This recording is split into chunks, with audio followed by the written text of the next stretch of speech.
Can you hear me? If you can't, I'm going to talk for the next 5 minutes, and no one will ever know. So this session, we're going to be looking at taking our high polygon asset, which is some pants, and put it on, or bake it onto a low polygon asset, which is more game ready. Mona and many metaverse spaces based on WebGL need to be more game readier than, say, for example, something like a downloadable game asset. So poly counts need to be lower, materials need to be lower, and textures need to be smaller, and things like that. So we'll be looking at those skills today. So that's it. Let's jump in. What am I doing? This is what I'm doing.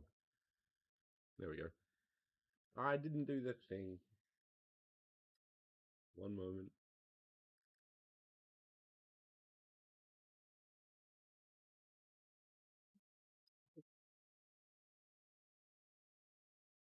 Oh yeah, like 4K by 4K minimum. Like anything less, and you were just wasting uh people's time.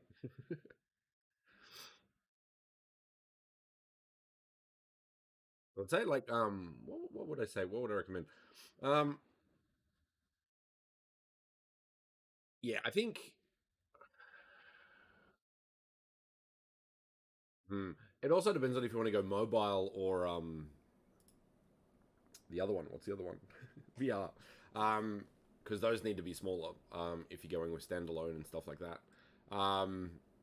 So for desktop, I'd say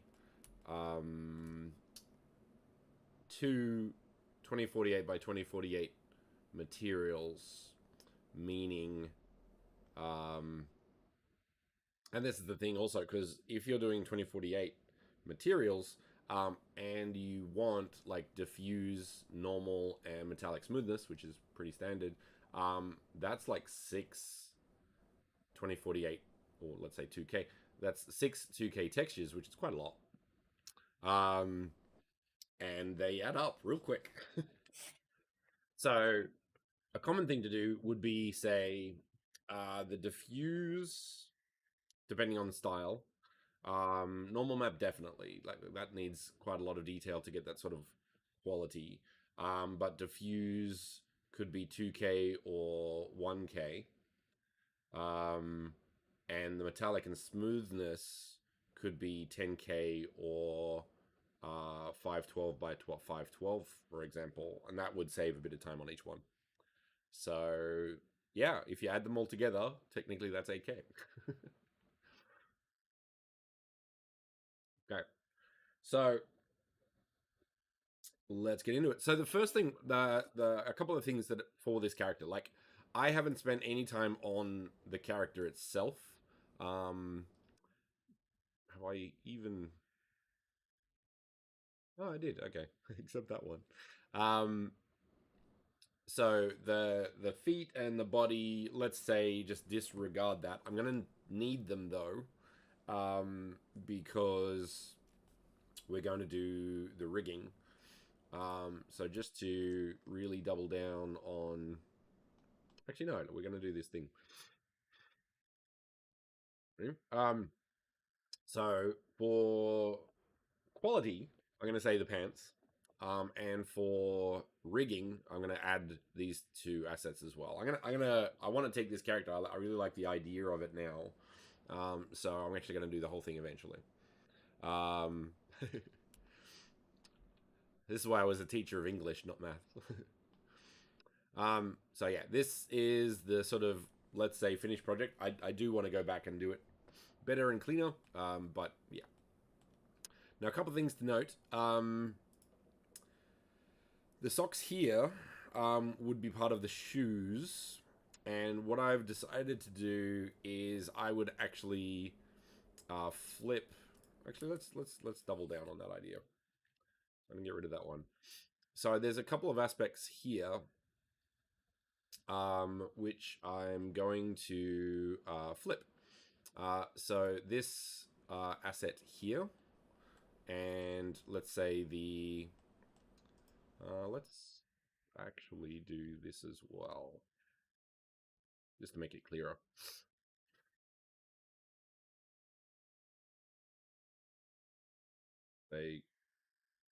No, I'll just leave it like that for now.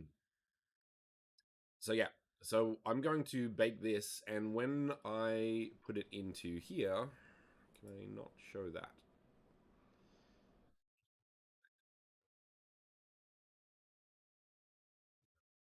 Um, so this could be one asset on the material, and I could maybe double it up or make it bigger. But this would be duplicated and flipped, and therefore I only have to texture it once. But you wouldn't know that in the asset. So if you want to save some texture space, you can definitely do that. Now I'll be doing that with the shoes as well. So we're going to have higher quality textures on the shoe. The shoe I would actually increase in size. Shoes seem to be a thing. Like there's whole elements of NFTs or metaverse fashion, for example, that shoes are pretty important. So you want those kind of high quality as well, depending on what you're doing. So I'm going to do a flip of that as well. But if you were doing a shoe that had, let's say, very clear differences, Discord of Mona. Yeah. Ah, interesting. Okay, hang on. Thanks for pointing that out, Studio. Give me a sec.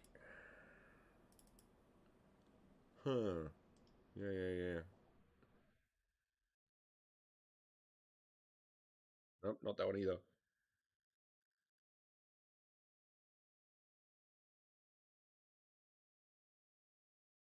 This one. Ha ha ha.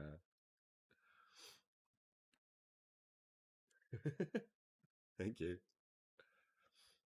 How's that? Can you see it?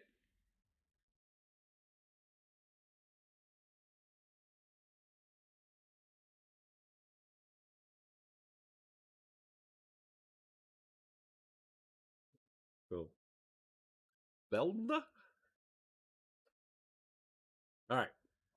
So, quick review. What I've been talking about is these two assets here, the belt, and I'm going to flip that, and sort of the shoe and socks, and I'm going to flip that. And what that means is I will use less texture, because if I did that too, I would put it over here, but it would look exactly the same. So that's a bit of a waste. So that's one approach to saving texture space on a material. So that's what we're going to do with that. And yeah, as I was saying before, I was helpfully interrupted by supers. Um, what was I going to say? So if you had two shoes that had maybe different colors or different style or the different types of dirt or blood, if it's a gory character or something, was important, then you would maybe keep them separate to make sure that they have different textures. But a lot of the time with standard characters, the shoes are basically exactly the same. So there's actually no point having two texture areas when you can just flip it.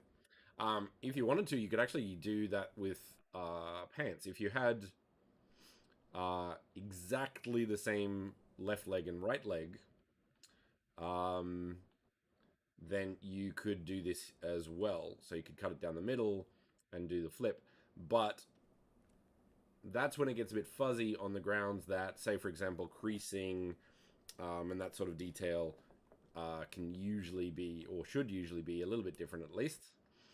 That said, if you were doing a robot, which are very symmetrical, I would basically make the whole robot half a character and then texture it and then flip it. If you're doing that, I would actually recommend sort of stretching one extra polygon across and then deleting that. So this middle area sort of extends the texture so you don't get any weirdness there. So that's a pretty important thing. Mirror would that fix that problem? I think I've had problems with it before, actually. I forget why. But yeah, that could be one approach, but you'd have to be a little bit careful with how you bake it or texture it or unwrap it is probably the key one there. All right. Okay, so actually what I'm going to do, I'm going to get rid of this shoe. Separate that. And then check a couple of things.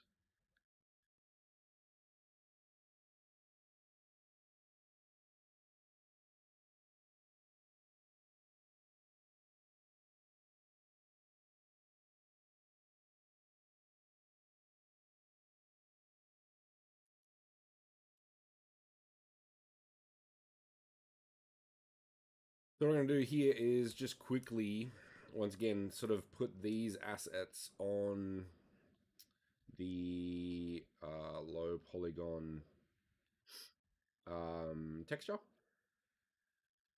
just so we can sort of have a full example of that as we look at it. And marks in there,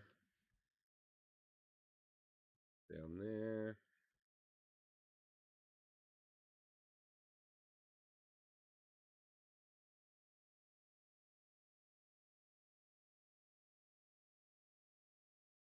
I'm not sure. I wish, and I don't think it does this right. But if I go unwrap,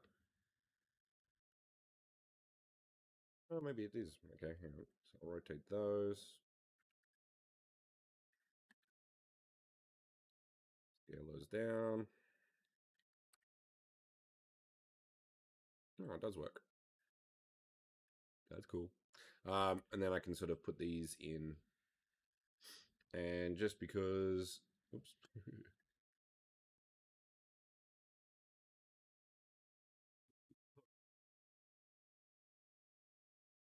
So say, for example, I want high quality shoes, so I'm going to make these quite big, or bigger than they need to be. And if these were all the shoe assets, which they are not, but if they were, that would be easy to work with. I could literally just fill up whatever space is left on the asset. Night, Argent.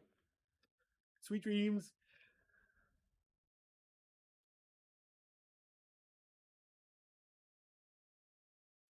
Thanks for popping in. All right. So we have our bake, and then we have our torso, which would be different. But I'm hoping. I don't think. I don't think this is unwrapped. Can I do a thing? Because that'd be super useful. Seems from Islands. On in it.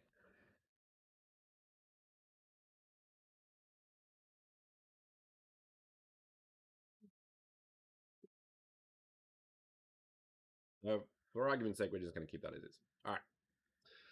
So we have our asset. Now, the next thing we need to do, I'm going to focus on the legs only. So we need our high polygon asset. Why is that getting picked? Now, for that, yeah, what I want to do is we're going to keep these as separate aspects because Painter, which we're going to bake in, has a really cool thing that sort of cleans up some of these things because we want this to be a spring bone And if it moves, we don't want the ambient light of this one to be baked into this one. So we want these as separate assets. So when I export these, what have we got? All right, let's go new folder.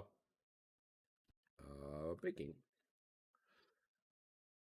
So for this, let's do belt low.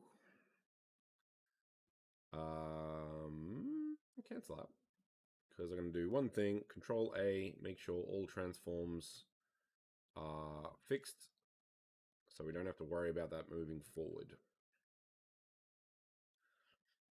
We also want to make sure that this now is at the right scale. So to do that, I think Donovan was having issues with this, where this mesh in Mona was massive. So we don't want that. So to get around that, we need to go to cube. So we just add a cube. Now, a cube in Blender is 2 by 2 meters.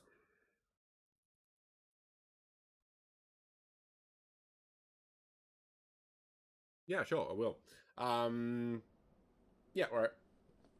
So, you can, and that's the thing, can. Everything is basically a can. The question is if. But when it comes to standard character that you're not baking the lighting into, the ambient occlusion is not lighting, as in lights, it's shadow on how close things are to it.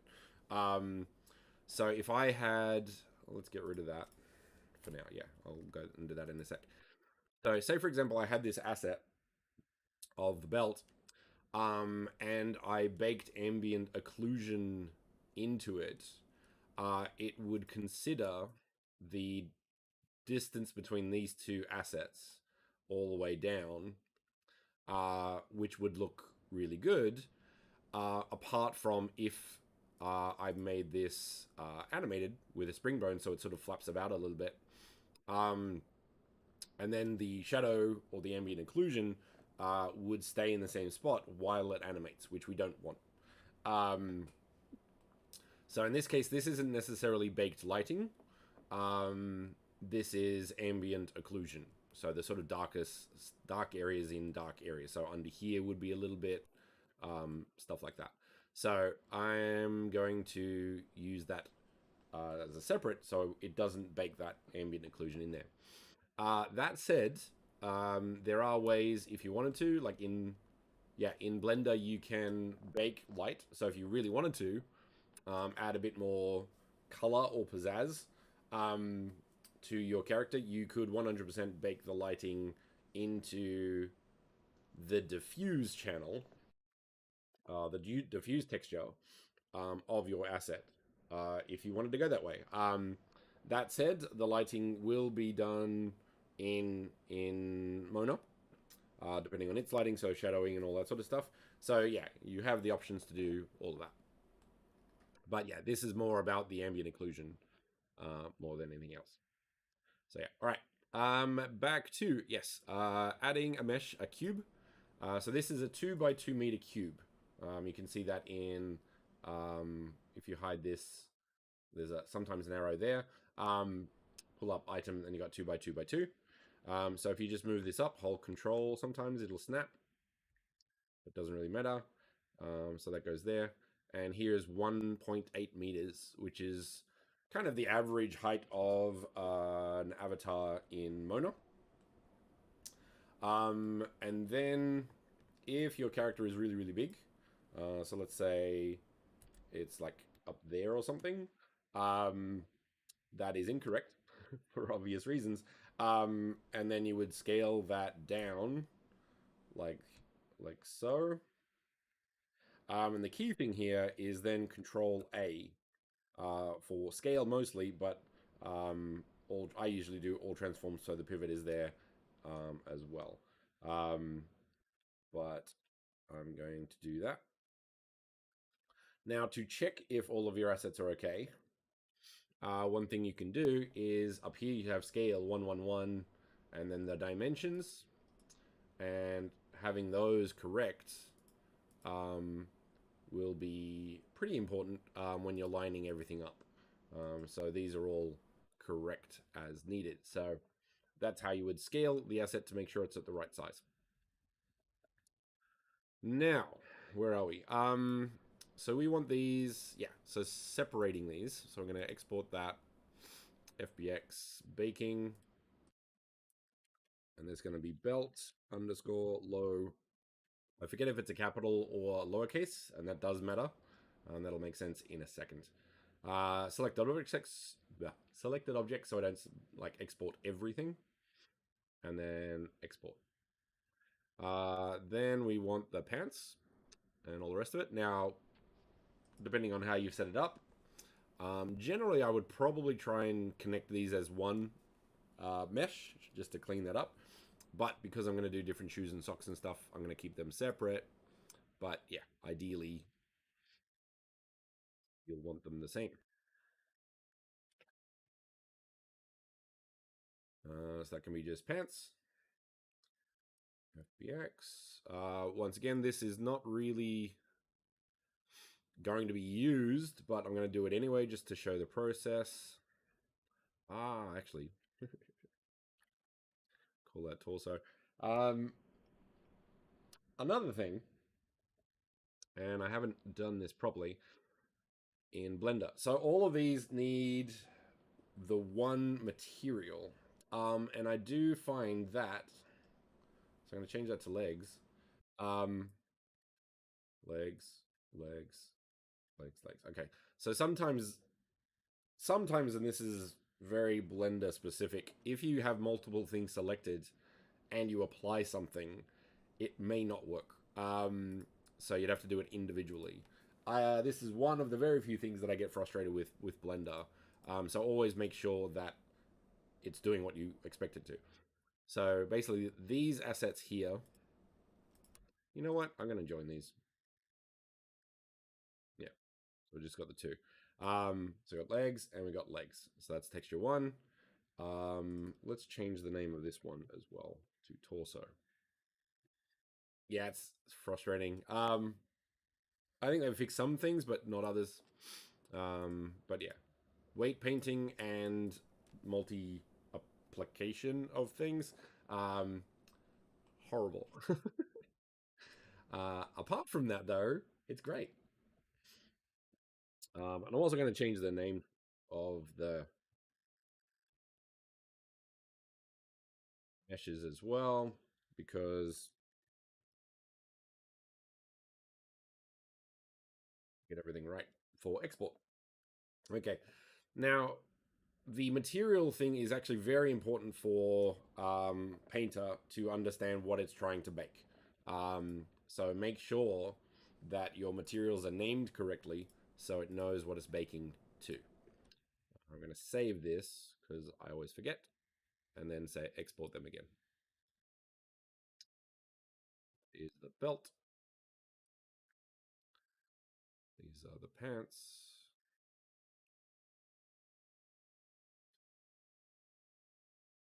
And this is the torso.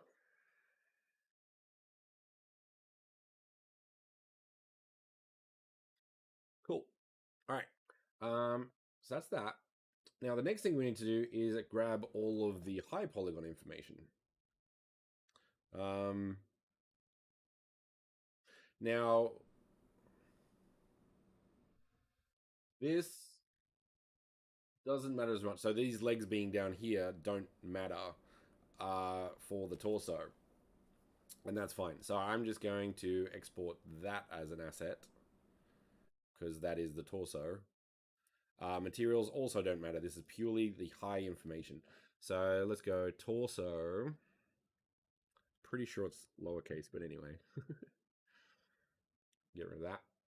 And then we can sort of remove that and that, but we need that for the legs. And then I'm going to grab all of this for the same reason on the legs. So export FBX. Anti.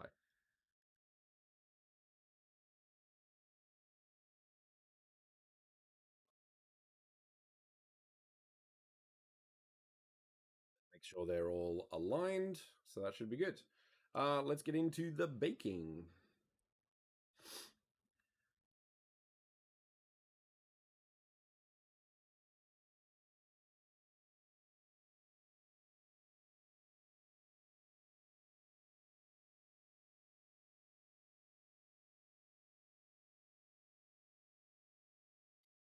When it works. Painter in Steam starts funny. Give me a sec. I gotta turn on the. Oh, there we go. Maybe. There we go. That said, Painter on Steam is not subscription to Adobe, so that's me all in.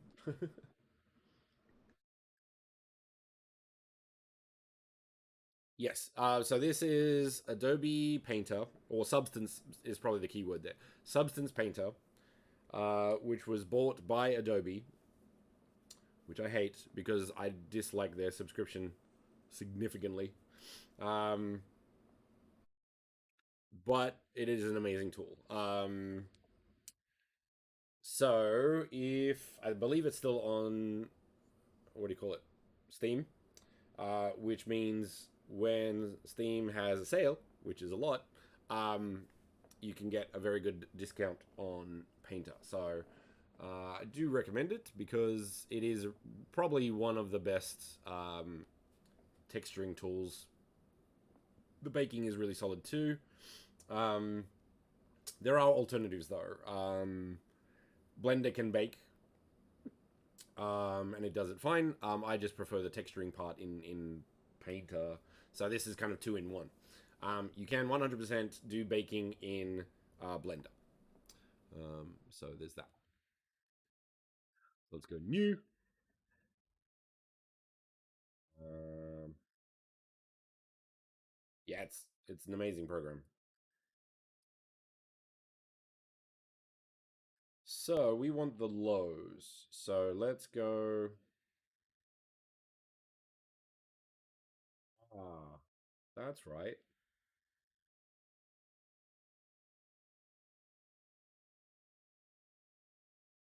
Hmm.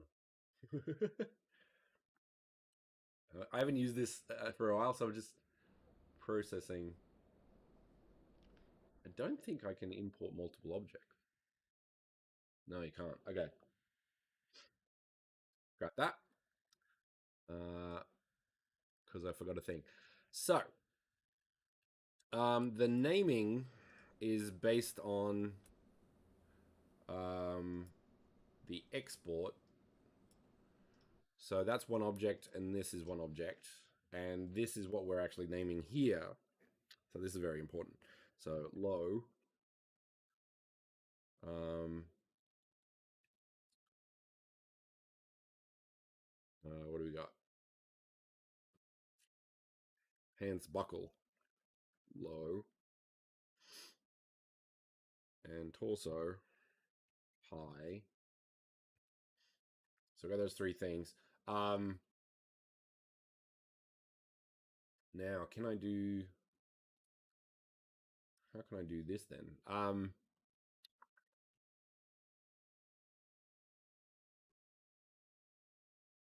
What is the spine? Oh, there. Cool. Hmm. This is interesting, actually. Um. So I'm gonna duplicate that one. Yep. And get rid of all of these and join those two things. So join. I'm going to save this as a different version because I want to try this because I haven't actually done this sort of complicated version of it. So it's going to be quite interesting. Okay, so this is torso. High. Oh, that's why. That should be low.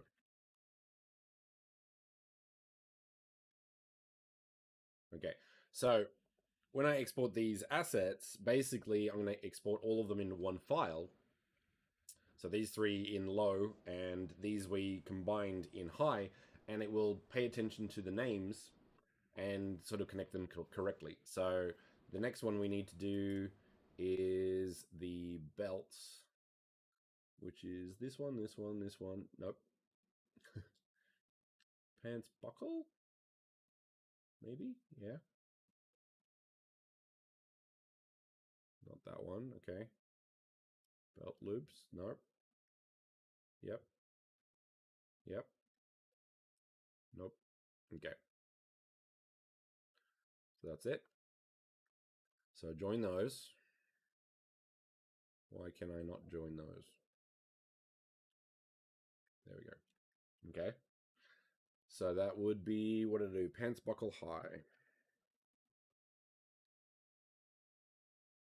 Cool. Get rid of that one. And then everything else, basically.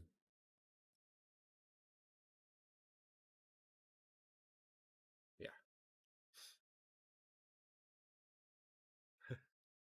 Right. So, I'll answer the second one and I'll, like, disclaimer the first one.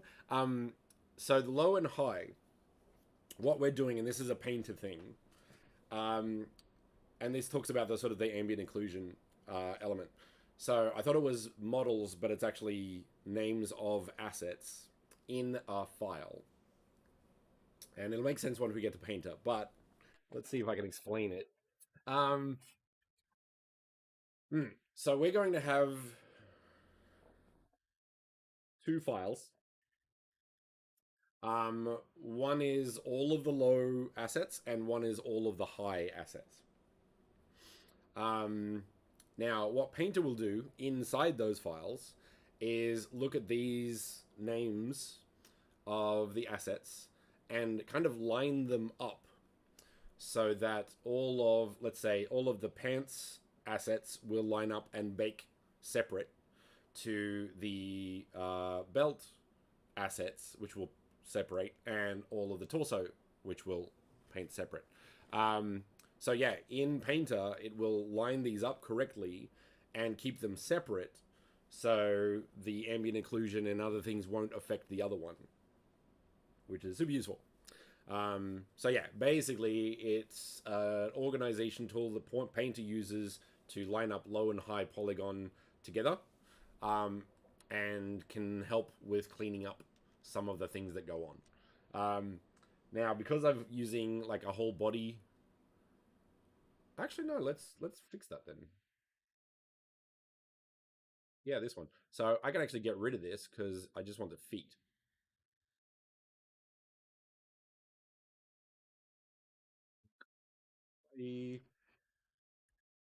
Yeah, cool. Yeah, it's a bit of a, like, as I said, I haven't done it for a while, so I forgot how it kind of worked. But yeah, so I'm happy you understand. Um, so paint buckle high and torso high are done. We actually want to basically join all these. Yeah. So it's one asset. Um, Now we call this one legs, and it has to be accurate, like very, very accurate, otherwise it won't connect. So basically we have legs high, legs low, pants buckle high, pants buckle low, and torso high, torso low. So basically each one will be kind of separate assets.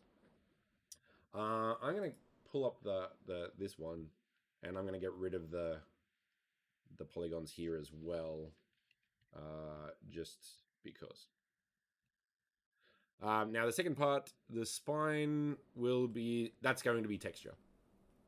Once again, it's not a good example because I haven't done the torso low poly at all, but the plan is that's going to be done correctly. Yeah. So we have all of our things, and I'm going to export these two assets separate. So the highs are in a file. I'm actually going to delete all of these.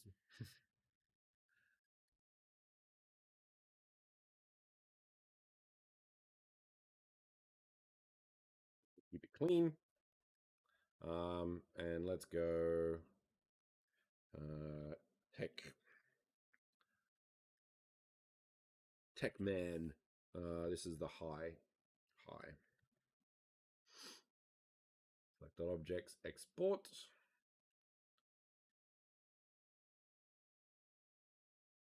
Save. And export techman low. Okay. Come back in. Let's go new. Most of these defaults are fine. The main one you have to worry about, though, you're importing the low, and you'll bake the high onto it, by the way. So let's go open. So document resolution, so 2K use UV tile workflow, that's UDIMs, don't worry about that. Import characters, no. Auto wrap if you're lazy. So if you haven't unwrapped your character, I have, because I'm very precise about unwrapping, but auto wrap in Substance Painter isn't bad, so you could use that as well. Everything else is fine. So just go OK. And we have our cool asset. And notice how we have our two materials. So for some reason, our legs are not there. Let's see if we can find out why.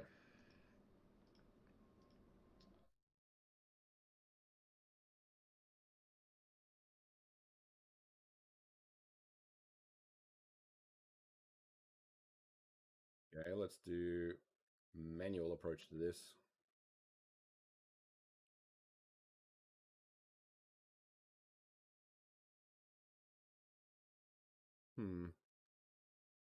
That one worked. So that was, yeah, okay, maybe.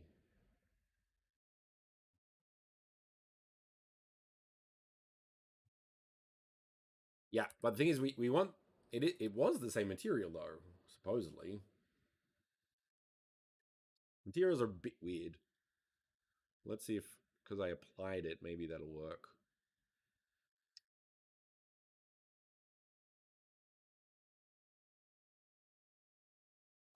I can do, if I go to project configuration, I can update the low here. Okay. Grr.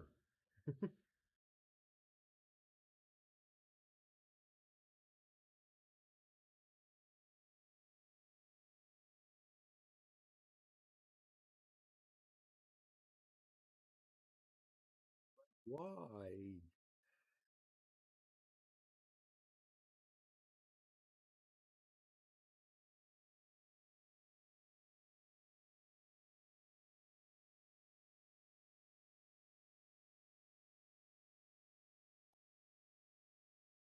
Okay, I'm gonna try something else. Um, minus. I'll put it on this one first. Legs.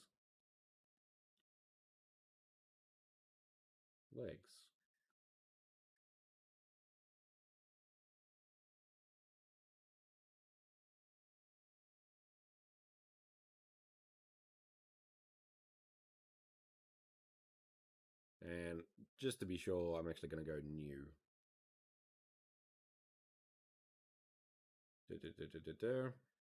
Okay. Discard. Grr.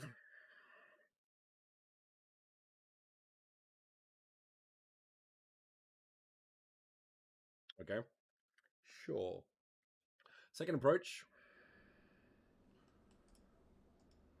Let's do this.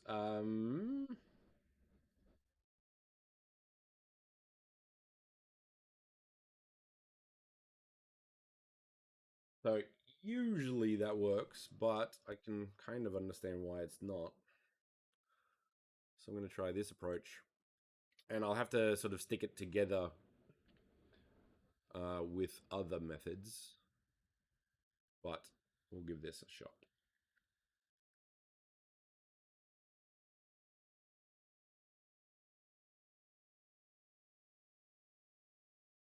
Well, we've got legs, which is not right. Interesting.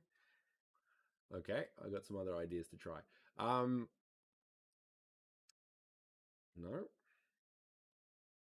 Yeah.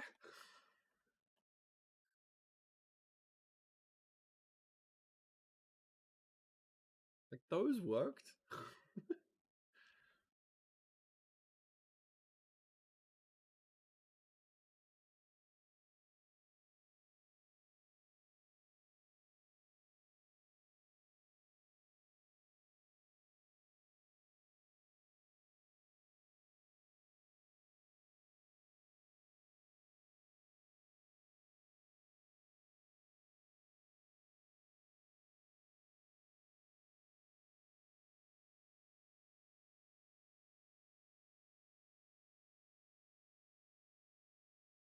One moment. Troubleshooting quietness.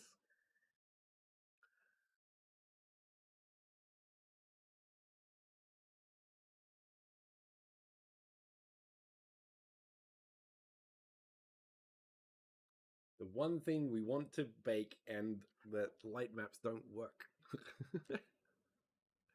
Not light maps, the texturing. Why is that? Because that's correct. What? Why?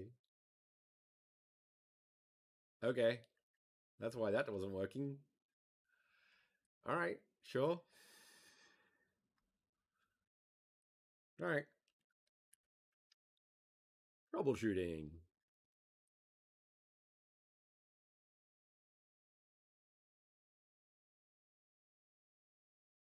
Weird. Okay. So that's why that wasn't working. It's good to know. No idea why that happened. But here we are.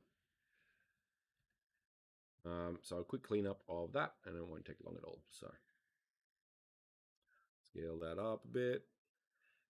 Ah, no, okay, now. All right. So make sure, now that we know what the problem is, I can actually get back to setting it up properly. So that'll be good. So make sure that you unwrap basically everything correctly on the one material, which is what we want to do. And then, yeah, scale that up as needed. Scale all of that up so it fits. Down a little bit there. And then we can sort of bring that up as well. Like so. So that's, I'd like to say confidently going to work, but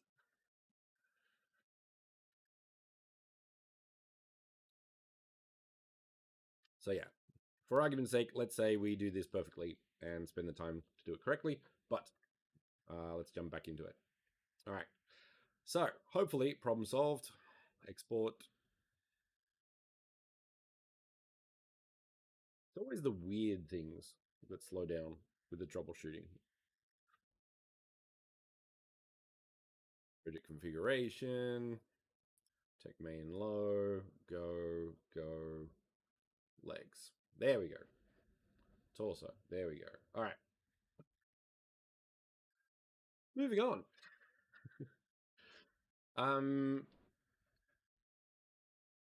Interesting that that's there. I don't want that there. It doesn't matter, but it annoys me. I'm just going to go, okay, discard, clean. All right. So we have two materials. And the first thing we're going to do is bake the high onto the low. And for that, each material needs its own thing. We're going to focus on the legs today. So we're going to bake mesh maps. That's on the texture set settings. So by default, It'll be on layers, but you want texture set settings on the material that you want to use. So this is legs. Scroll down as needed, and then go bake mesh maps. I generally just do them all, but it depends on what you're creating. I will always put that up. I will add the high polygon asset in. So go open. And this is where we do the thing with the let's say layers or the high and low. So any aliasing I'll put on after I do a bake to make sure it works, because that'll be slower. And match. So if you go always by mesh name, it'll do the high-low thing. And then it'll also show you what is the names that it's looking for. So underscore low with a lowercase, I was right, and underscore high. So if you look here, all of mine are underscore low, underscore high, blah, blah, blah, blah. You know what I mean? So that's where that happens. And that's it. I'm assuming that this needs to be put up a little bit, but we'll give it a test. Let's go 0.5. No, 0.1. Just to push the cage out a little bit. And I think that's about it. So then we can go bake selected meshes. Put you.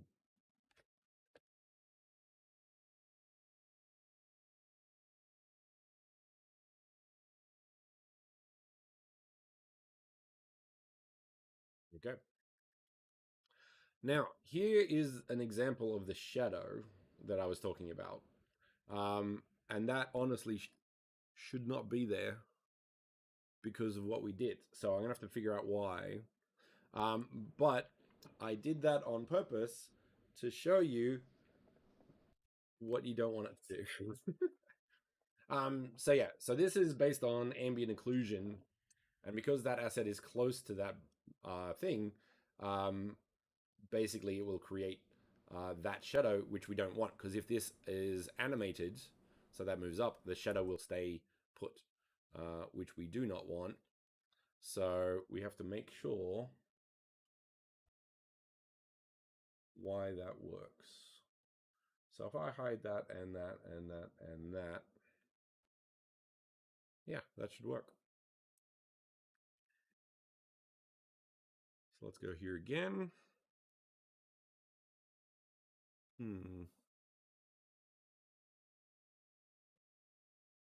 Yeah, so choose which method to is used to match low and high resolution geometry. So that should have worked.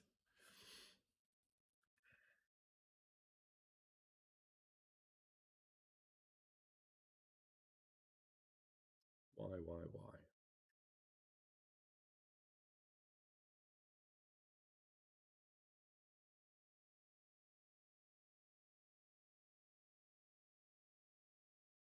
That said, the normal map looks good. Yeah. And as you can see, the silhouette is good. Normal maps do get a bit fuzzy on sort of right angle, so you can sort of see there it gets a bit weird. But for the most part, you're never going to see it that angle. So that actually works out fine. So there are certain elements of, especially sharp angles, that get a bit fuzzy. And like that's a bit glitchy, so I might have to clean that up. Either in the bake or the texture. So I would actually get into the normal map here and edit that, for example. So yeah, there's some glitching here, and once again, it'll take a little bit of time to clean that up. But for this session, we're sort of focusing mostly on the rigging. So you got some elements there, and yeah, you can definitely modify the models and rebake, or you could just fix it in like Photoshop and clean up the normal itself. So there's different approaches to that. So that's that. So not really sure why that didn't work. So I apologize for that, and I don't want to spend too much time troubleshooting it. Let's see what happens with always.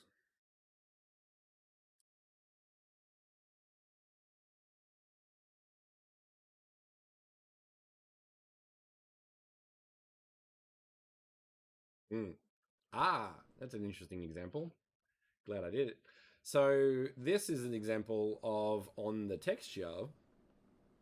Um, okay, that's an interesting troubleshooting guide. So this will bake the belt into here because it doesn't realize that it's a separate asset. So because it's close, and the cage is close enough, it actually includes the belt into it. Um, so that's definitely something we don't want. So we want by mesh name. And let's look at ambient occlusion.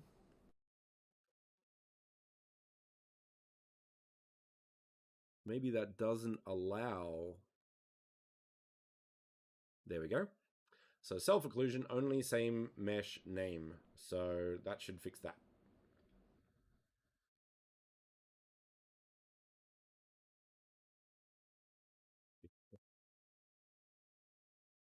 Yeah. Excellent. I'm a genius. All right. So ambient occlusion has its own setting to get the mesh away from it. So that's now fixed, 100%. Now, if I wanted to, I could 100% start texturing it here. I don't really want to do that because time, but let's say there's some really cool stylized ones. Where are those?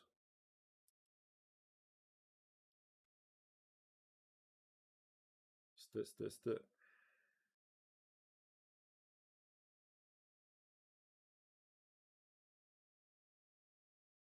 Thought they were. Maybe not.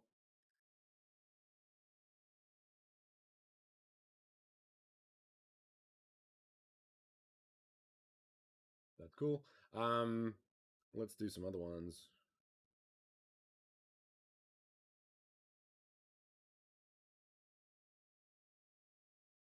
Just as a simple example, I guess. Um, so let's add a black mask, and then we want to apply this to the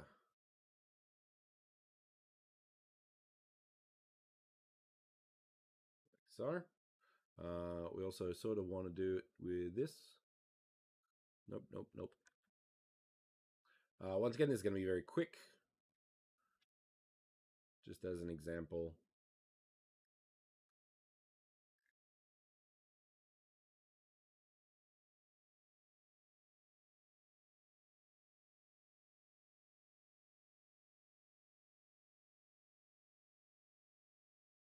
Now, of course, I would go in there and sort of clean that up. And yeah, there's a whole approach. This, of course, would take a considerable amount of time, but we're going to speed it up today. Where's the where is that? Oh, let's just do it here then.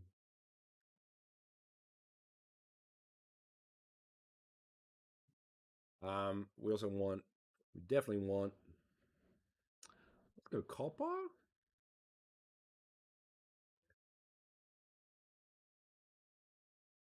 Mask. And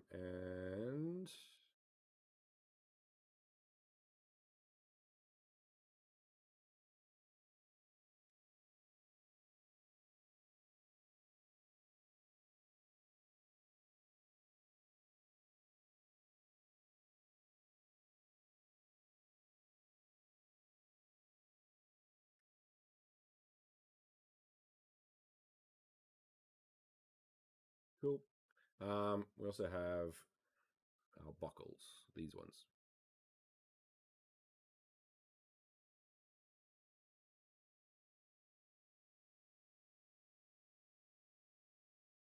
Ah.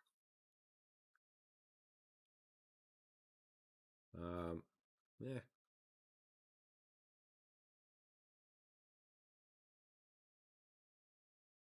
I'm doing this because I just like looking at things that are cool.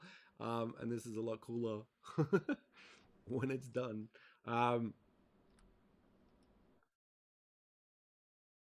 I mean, cool. Look at that. Isn't that awesome? So Substance Painter is great because you get really quick results.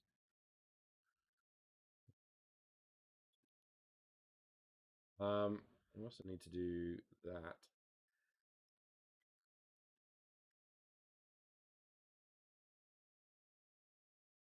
And that. Cool.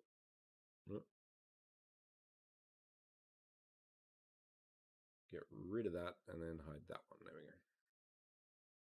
Okay. Simple versions. Let's get some black socks in there. I think that's pretty important. And then we'll call that done. Cool. Alrighty. Oh yeah, definitely. Okay, good point. I'll go into more detail then. So say for example, I was using polygons for speed, but some of these elements, for example, I need that to go there, and it's a bit sharp there. So of course you can use brush and be as clean as you want to. Yeah, no, for sure. And like you have a lot of really cool tools to sort of do whatever you need to. Another one you can use a lot actually is actually use that word a lot. But so let's go to that and go to level, and then we can sort of just clean that up a little bit. One I will use a lot. Where is it? Yeah, there we go. So click and use shift and do straight lines basically. So that I find that quite useful as well. So yeah. Oh yeah, Substance Painter is the texturing tool if you are willing to pay for it, basically. And once again, the Steam version is much better. But this is kind of the go-to for texturing. And smart assets like these ones. What's a really cool smart one?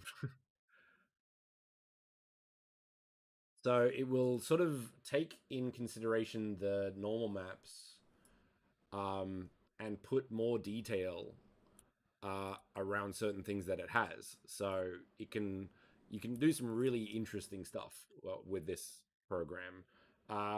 You can have all these sort of what would you call them? Tools to add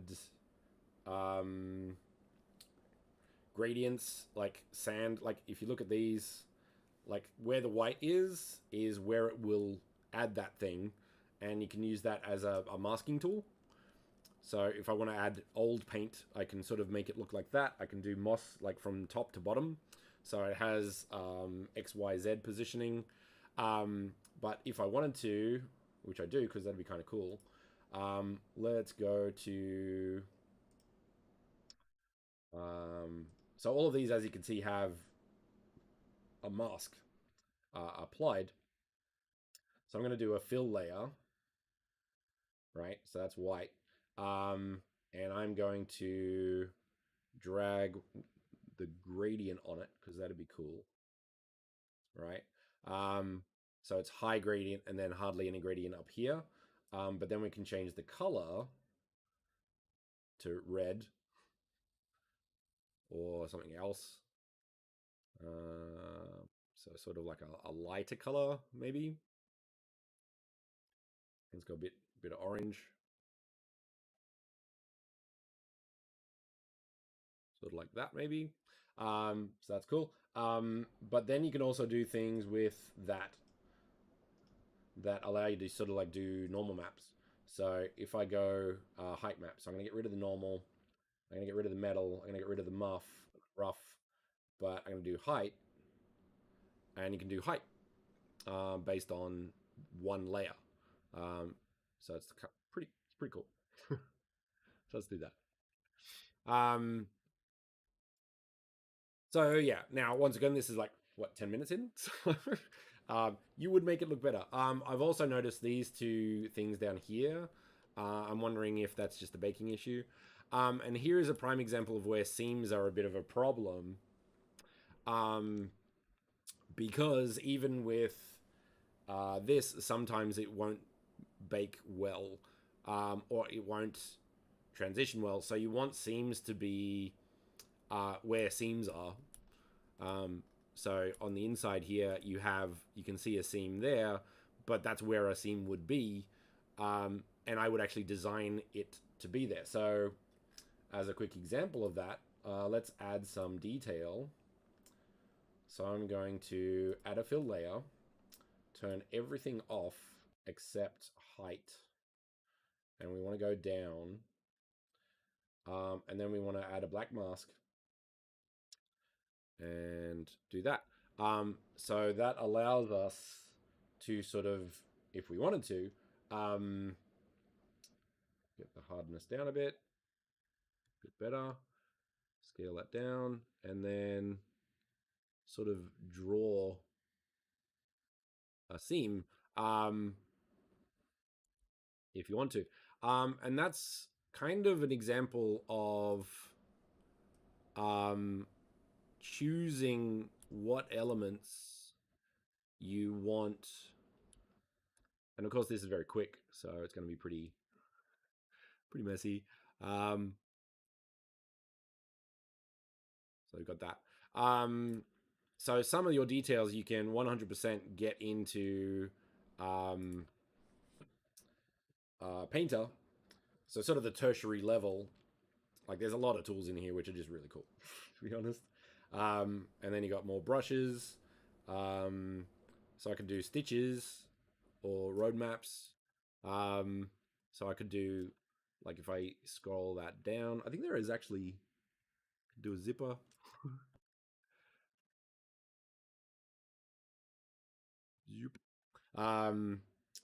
Where's is there any good stitching? Paint roller, metallic stitches. That's pretty cool. You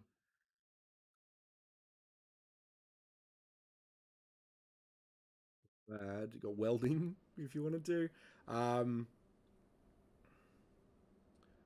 Stitches.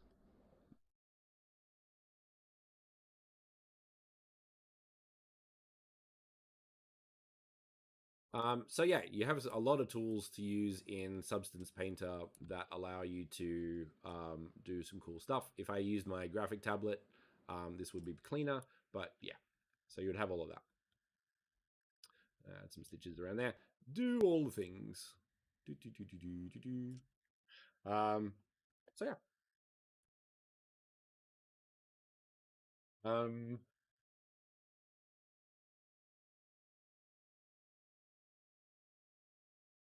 So those are tools you can use. So note kind of how bad this looks. This is a very quick introduction to Painter. I should like focus on it at some point. Also, I'm gonna get to let's have bare feet. Not bear as in animal, bear as in bear. Once again, I'm going to do that, and then just for speed, do that. So we have our asset. Let's do the same with the torso. So let's just drag some skin in there like that. Looks good. And then let's get a really cool metal. Where's it? Steel?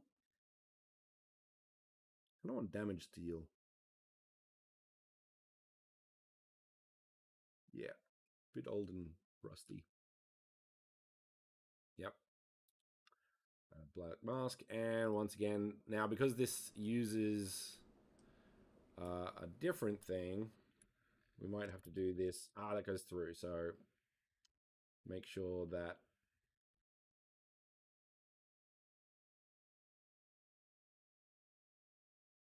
here. Nope, because of that. So let's go back to brush. Huh?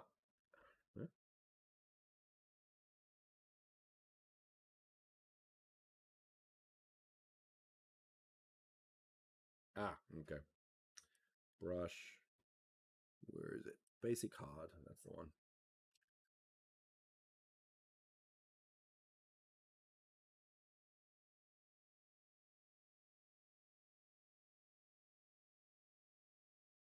flow size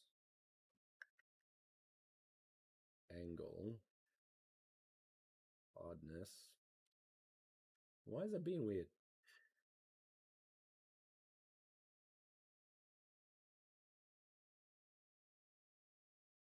Stroke opacity. Kind of interesting.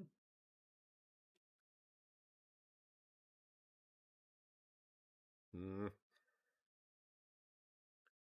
Anyway, I'm sure you get the picture.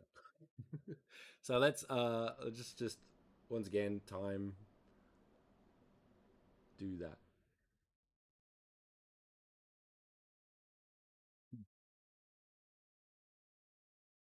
That's accurate. So yeah. So a simple example there. So yeah, Painter is the whole thing. I could do 3 weeks on it, but I'm not going to. Actually, I don't like that at all. Why doesn't that work? Weird.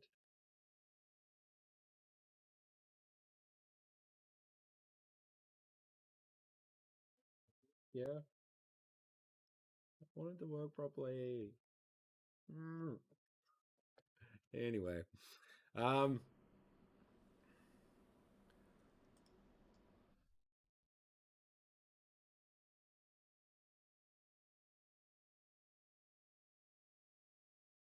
sure.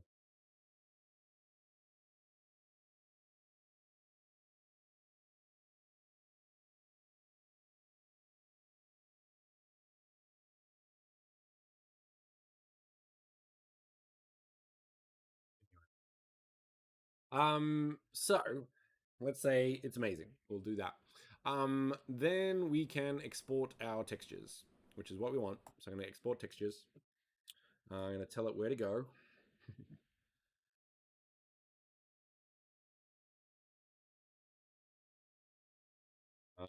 And then I'm going to go create a new thing. So just go textures, export, select folder. We need to go down to, I generally use Unity Universal Render Pipeline Metallic Standard, and that seems to work okay. I'm going to make sure that they're all 2048. They should be anyway, and it will be both textures there. If you want to, there's a bunch of different things you can export them out to, and it will create the assets as needed with the materials that that tool uses. So if we go to Unity Pipeline, it sort of shows the RGB and alpha, RGB and alpha, RGB alpha, and all those sort of things. And then it will give you a list of results there. So quite a useful tool there. And then just go export. Done. Then we can have a look, and we have our textures. So that's cool. Next thing we need to do is export all of our asset, because now we get to rigging. Export Fbx. Techman. I need a better name. Now, I'm not going to worry about materials because I do that in Unity. So if you wanted to, you could 100% do the setup here. You would do that in shading, for example. So as let's go example there. So there we are. We have our pants. Um, let's grab this one as well.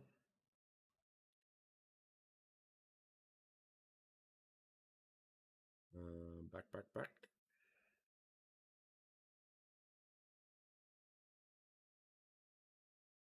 Posture check for everyone involved. Let's do that one. Cool. And I'm actually going to remove these normal maps. Actually, no. I'm gonna keep it.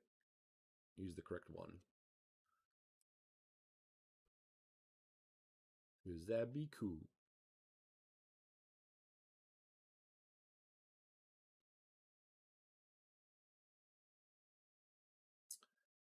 That uses like that because it's shiny because of these ones. So roughness, specular is down, metallic is also down. And there you have that. It's doing some weird things. Not exactly sure.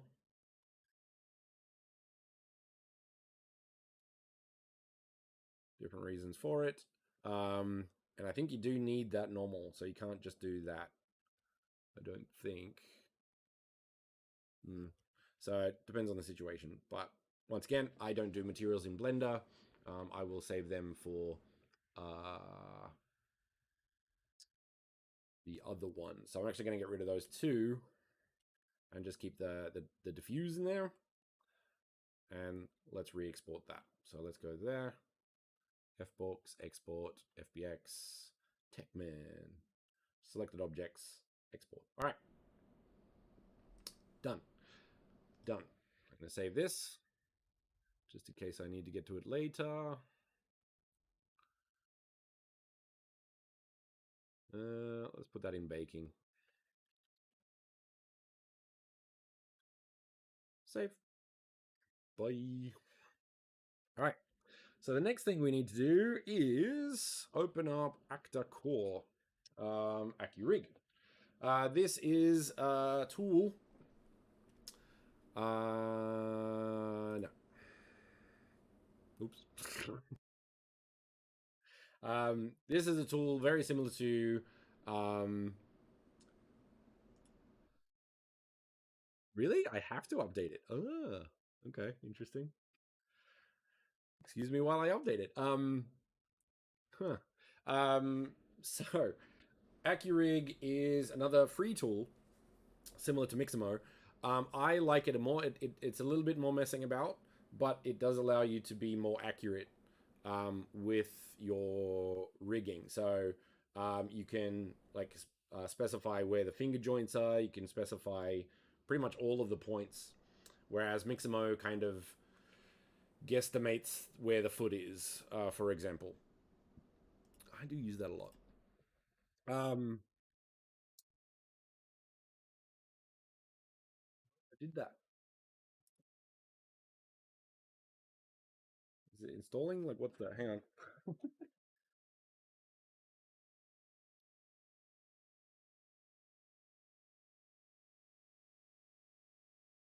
Okay.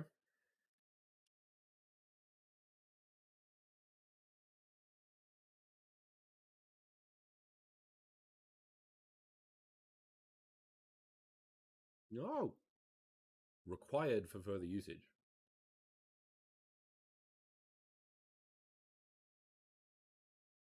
Update. Yes. Didn't do that last time. So yeah, it allows you to put positions on like things like knees and heels and feet, which Mixamo doesn't. So it's pretty cool. So let's get going on that.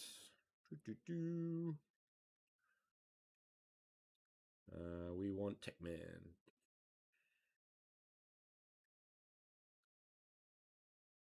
We've got that, and it brings the texture in, so that's kind of cool. So we can reposition the middle, but that's the middle, so I'm going to keep it there. So it's useful. Check model, center and orient. Correct. Let's go body rig.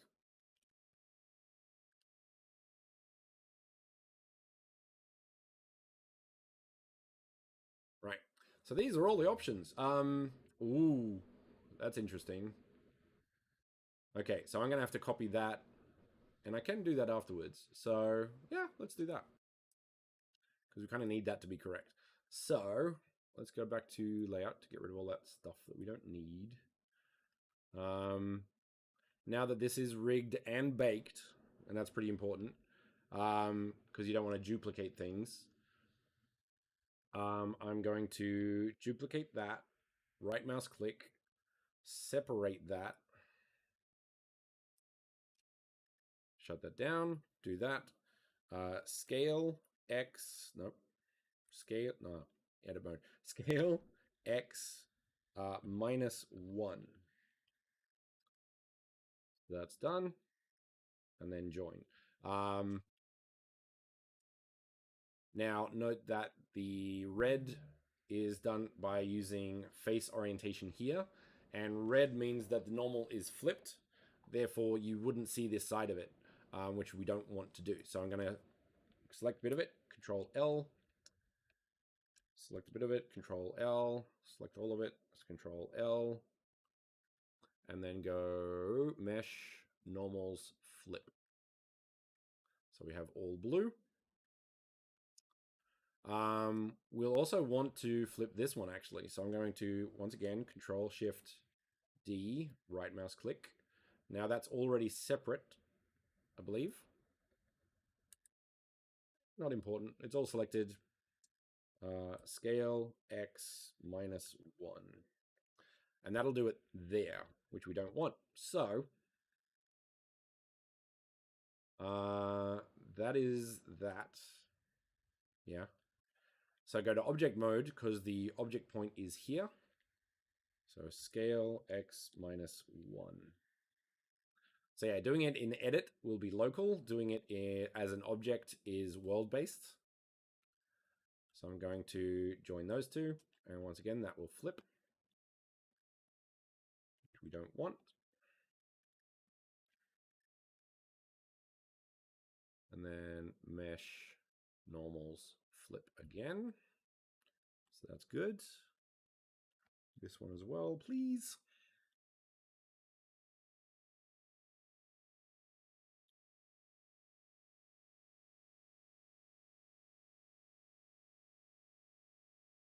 Cool. Yep, there we got them as well. So yeah, just do a quick sweep of your asset and make sure that everything is blue on this. Where is it? Face orientation. So that should be good. Now I'm going to save this as is because that's what we want, and then save it again because we're going to start combining some things. Join and torso. So that's good. All right. Export. Actually, this is the rig. I'm going to join those as well. So it's just one asset. And then rename it. Techman. Export and go over the top of this one here. All right. So we're going to go load character again. Let's use this one this time. Open. So it all looks the same. So that's good. Body rig. And this time it'll hopefully sort some of these out. Yeah. Now, as noted, you can see that it has actually done a pretty good job of locations. The wrists are a bit too high. The knees are maybe a little bit too low. The heel and foot seems also a little bit. Now, one thing I have noted is that the positioning is a little bit strange. But let's try something. So you have to select it and then move it up. So I'm going to undo that. If you move one, you can... Where was the symmetry thing again? How did I do that? I've done it before. There we go. So turn symmetry on, and then you've got that. It will basically put it in the middle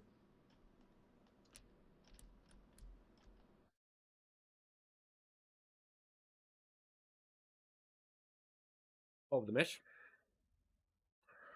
that you've selected. So there's that. Let's have a look at this one. Move it up, sort of like in the toe area. So there. Good. And the wrists we also want to be maybe there. Thank you. Edit the elbows a little bit. Shoulders look good. Clavicle look good. Neck look good. And neck also looks good. So that's good. All right.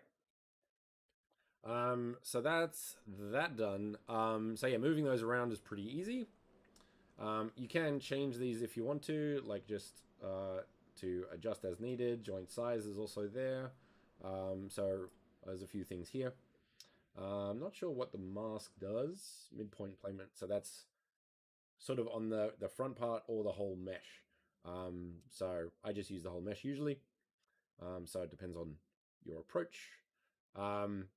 And then, yeah, moving them around is pretty easy, and it sort of shows you which one you're working with.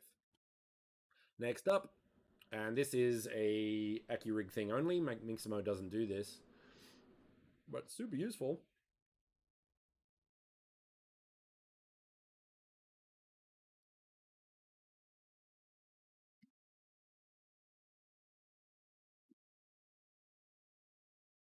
Right. So let's see how well it did here. Pretty great. Good done. That's great. One thing that is really cool with Accurig is you can actually sort of change the up direction of the thumb because some people do thumbs slightly differently. So that's quite a useful element of that. Um, so yeah, Accurig's pretty solid. I might move some of these down a bit, like onto the knuckle. I'm not sure if that's actually the best approach, but I'm going to do it. So there's that. So that's kind of done.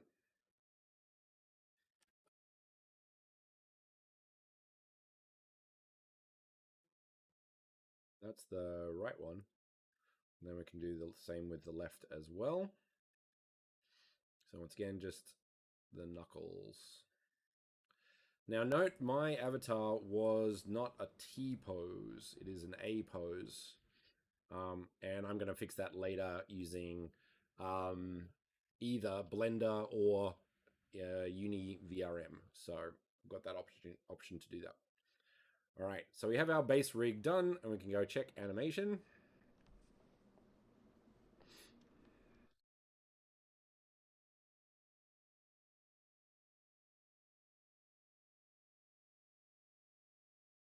Okay.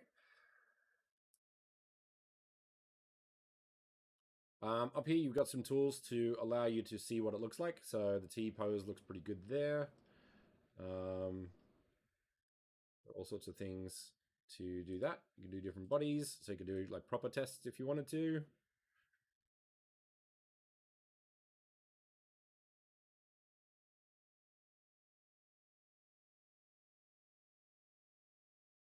Great. God mode. Cool mode.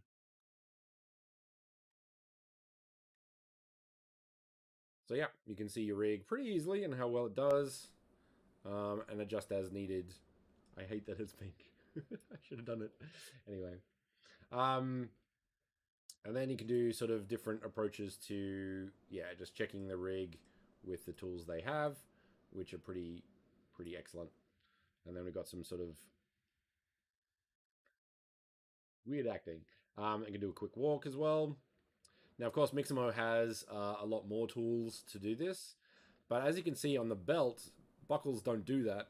So we're probably going to, or could, affect the weight painting in Blender if we needed to. So yeah, it allows some cool tools there.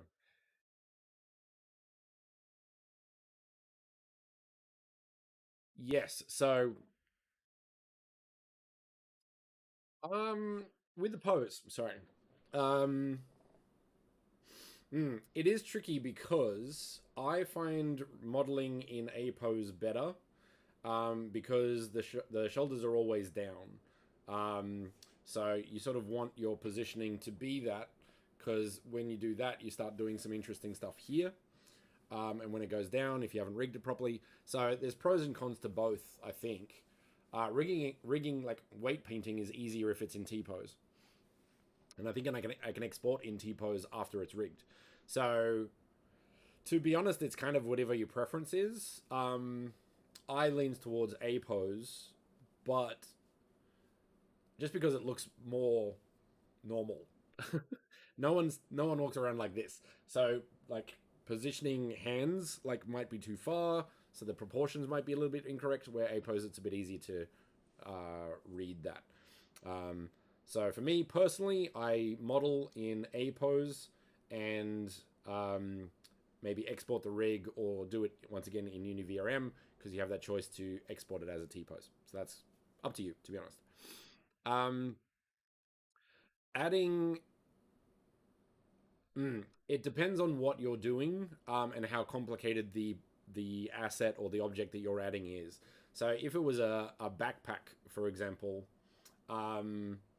probably not. I would take this into Blender, and we're going to be doing that anyway. I would take it back into Blender, and then just the rig is already done. The bones that you need are already done in here. And when you put it into Blender, you can modify, update. You'll have to rig the bag, but you can rig the bag separately on its own. You don't have to come back in here and do this.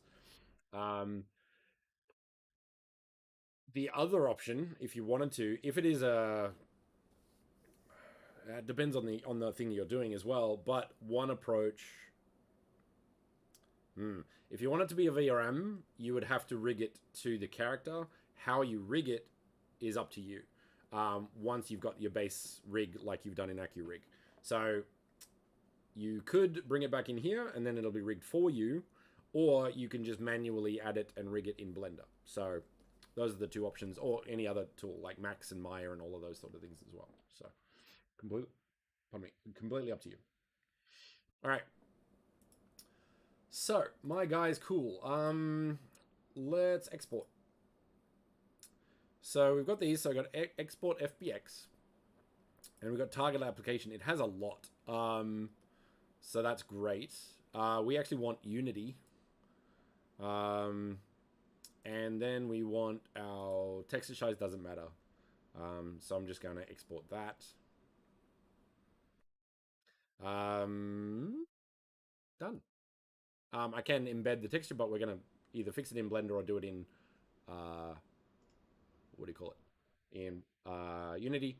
I can override this one because like I could have a new one and just say rigged, but I'm just going to go over the top of the old one. No, I should keep it separate, I suppose, just in case. Done. Let's just reduce this for now. And let's close this for now. I'm going to create a new set.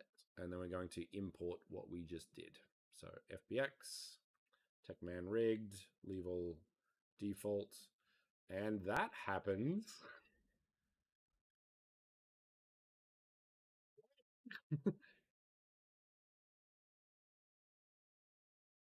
Nope. Try that again. Okay, let's try Blender. Leave that.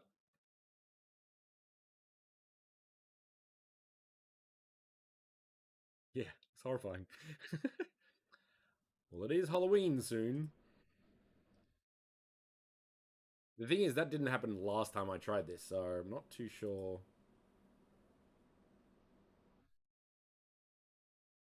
why that's happening.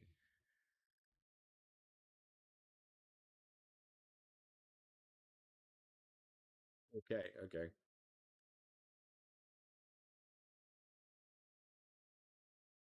What? Why?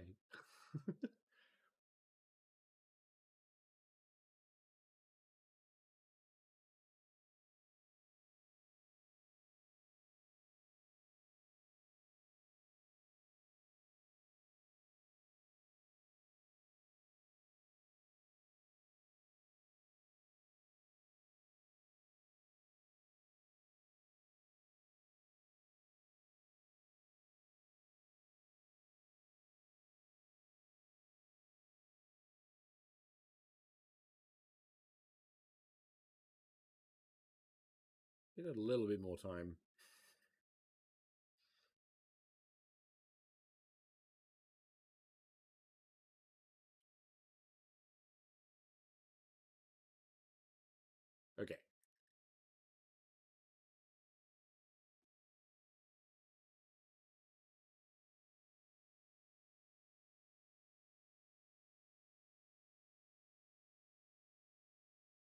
Why? I hope the update didn't break everything. And it's annoying that you couldn't, like, not update it. We're down to 4K again. Frustrating.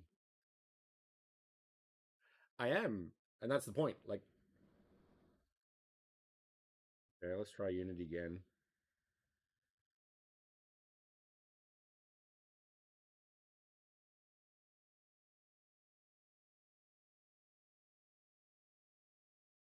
There's some time to think about it.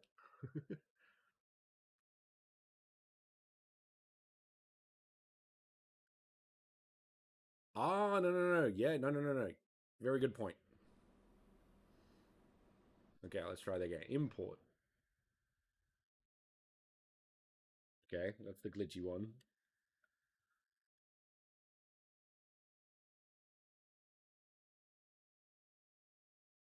This is why it's good to have backseat builders. Wow, that's a cool name. I'm going to copywriting that. So Unity doesn't like Unity anymore. Let's try Blender. Export.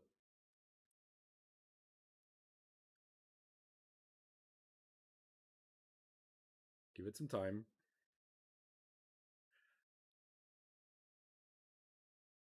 And import FBX. Okay. So Unity previously worked. Now it doesn't. So that's a bit annoying. That said, let's check something. Yeah. So we have our rig. The thing is, what I think happens here is it adds more bones than we need. Oh, it actually adds the head in there as well. Which isn't great, but it might be okay. So let's find out. So I'm going to rotate some of these a little bit. Uh,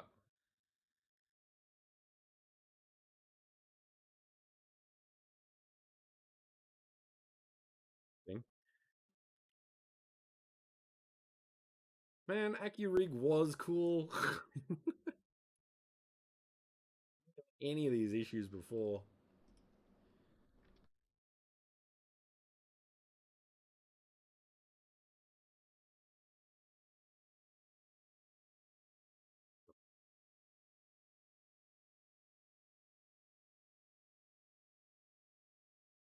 Separate. This doesn't make any sense.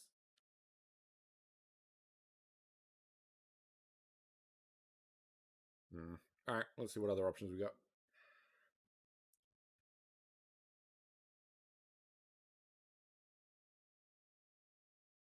Unreal.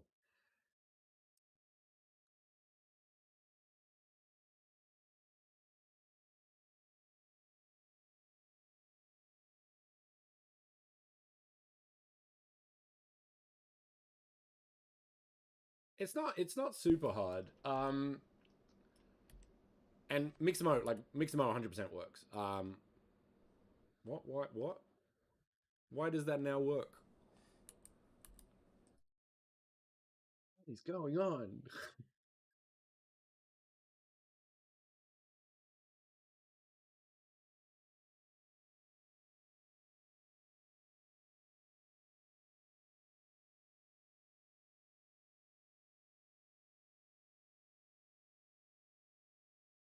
Not sure what is going on. So I'm gonna get rid of that.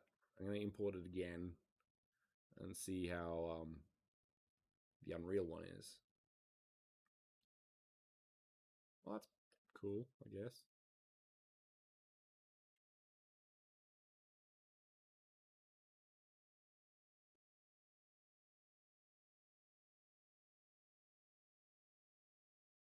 So it does allow you to make some cool things, but because the Unity one seems to be broken, which I would have to troubleshoot,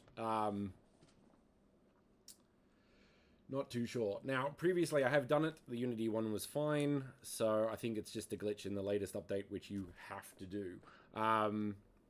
So what I'm going to do instead is do a very quick Mixamo version. Now, okay, so let's do that. Building a rig manually.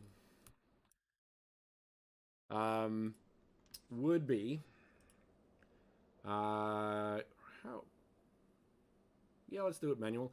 There's also I think there is a cool thing that allows you. I think I've got it in here actually. So done. There is a tool called VRM4 Blender, which basically creates the rig for you. Um, and once you go into edit mode, you can sort of start moving these around. Um, can I mirror this? That would be super useful. Maybe no. Okay. Um, and that would allow you to basically create your rig. Done. So it is 100% possible to create a manual rig using the tools at your disposal. Um, the thing is weight painting. So rigging isn't the issue. Weight painting is to a point if you need to. So if I used, move that back there. Now, one thing I will use here is snap volume. And what that does is it allows you to move stuff around and place it in the center of things, which is super useful.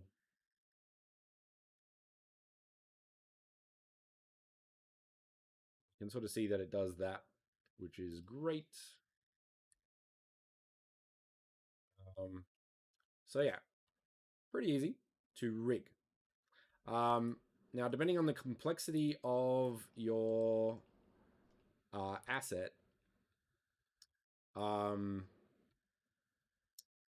the weight painting part is interesting. That's the trick. Now, automatic weight painting in Blender isn't bad at all, but weight painting I've found to be not fun at all. So it depends on your approach to a lot of those sort of things. But for argument's sake, let's do it this way. If you want to look at Mixamo, I actually have the tutorial on that already. So this is actually probably a better way to do it. So thanks, Supers, for that suggestion, because this is pretty cool. So got that.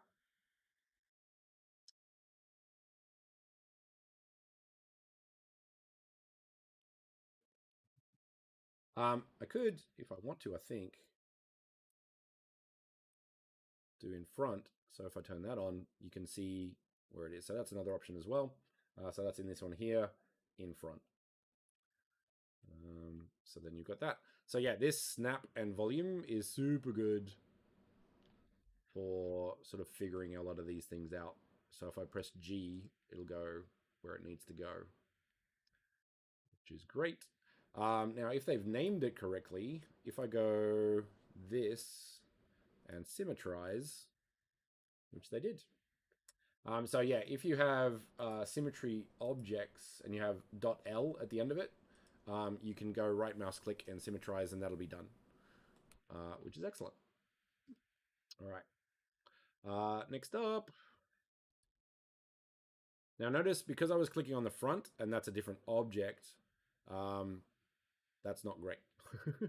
So if I just do that, that'll be better.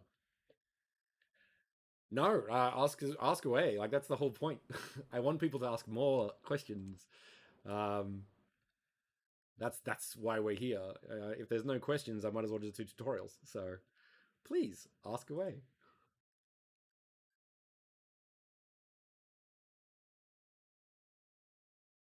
That maybe a little more that way. So that's cool. I'm going to turn that off. Generally, and I think this is an older thing, but I always make sure the pin is always outside or in front of the model. And that's just a personal choice, I guess. So with these, I will sort of look at the front and then just move them down once the snap is off. So that's, to my knowledge, just a way to maybe help with the automatic weights and make sure that they're all sort of done correctly. So once again, I'm going to symmetrize those, and this one, symmetrize that. What else can we do? Let's move that up. We put the snap back on. Let's say the sort of torso bit there. Put that up the waist.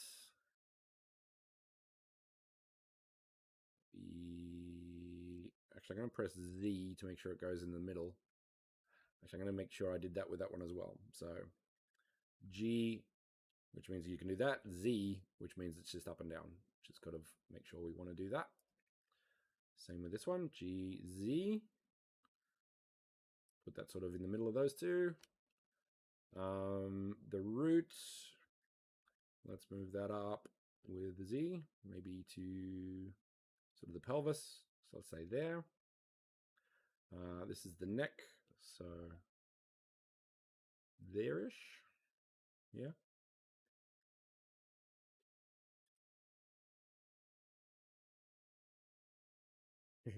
Okay, so I'm going to make this cat. Yeah. So, and that's an interesting case because I saw that and I was like, okay, I want to do that, and they haven't done it yet, and I really want to. What I would do for that one, what would I do for that one? So, my approach, and this is the thing, my approach, and I get the impression that, I think Neon Glitch made that one, right? Neon Glitch used one bone, and I haven't tested that, so I don't know that approach. But you would sort of maybe have a root bone and maybe a spine. So put the root at the bottom and then sort of the thing up. So you could do that. My approach, however, would be different because I want that can to have animation. So I would do pretty much exactly the same thing. I would maybe keep the whole bones. I would have to do some tests to make sure if I need the bones or not. But I would make one leg sort of in the middle. Have one or two bones up here. So you would have maybe a thigh, the shin bone, and the foot, but I wouldn't use the foot. I would have the stomach and a chest, and remove everything else. And then rig the can to those bones, so that way you would actually have the bottom of the can would actually kind of be limping. That's the best way to approach it. Would be limping as it walks, and I don't know how it would look, but I want to try it. The other approach is I would have the bottom half sort of rigged to the root, so the bottom is always sort of static, but then I would have the chest sort of rigged to the stomach and torso, so when that rotates or moves or dances, you would have that sort of movement, which I think would be really cool. So I want to try that, actually, because I'd be very interested. I have some interesting ideas with more complicated rigs that aren't human, but because of the direction of where the legs are, I could possibly try and create assets that use the rotation, because a lot of animation is purely animation of rotation, not anything else. So if I'm rotating that, I'm not paying attention to this, I'm paying attention to this one joint. So I have some interesting ideas for complicated animals, creatures, things that use our animations as is, but uses the rotations of bones in interesting ways. So yeah, something like that. Hopefully that sort of helps that.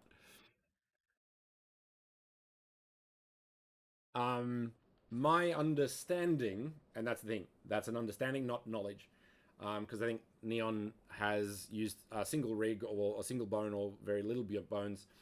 When you make a humanoid for VRM, um, and this is the thing, Uni VRM might be a thing. So you have to put the bones into the humanoid rig so it understands what each one is.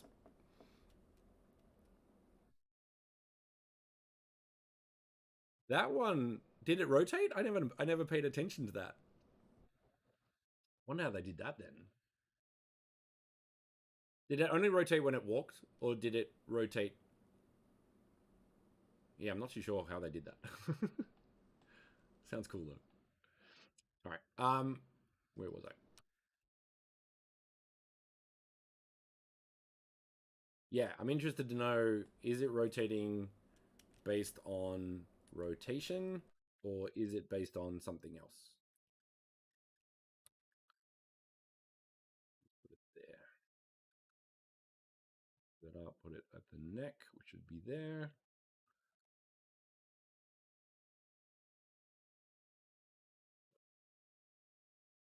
There. What's that meant to be? Oh, the eyes. It does eyes. Cool.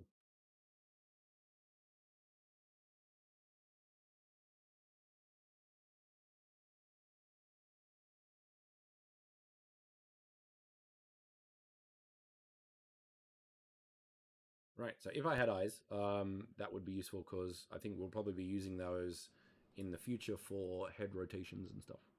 Eye rotation, looking at stuff. Actually, I think we already have that. It looks around based on eye movement, so that would be cool. All right. So we have our rig. Next up, what do? We click on our mesh. Yep. We click on our rig, and we go right mouse click, parent, automatic weights. Ta-da. Yeah. It. I don't know what the shader support in VRMs would be. You might be able to always have it rotate, but you kind of want to make it rotate when something, and so that would be more complicated stuff. Um, I've been thinking of how could you use a rotation of a bone to affect something that looks like it's rotating, and I can't think of that unless you did. Yeah, there's no bones on a VRM that constantly rotate 360, so there's no animations you could use to try and fake that. Um, that's yeah, I can't think of a way to do it. I've considered it. Right. So this is an example of the weight uh, issues, um, automatic weight issues. So if you're doing this in Blender, let's try something else. That undo it. Okay, let's do this way. Object on parent, clear parent. So do that again, and let's try the envelope weights and see if that looks or works any better.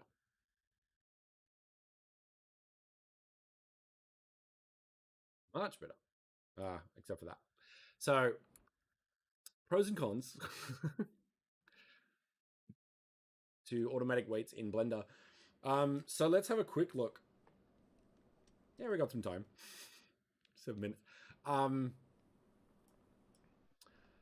Weight painting in Blender is something. So once again, mesh that parent automatic weights. Let's see what this one does. I haven't tried this one.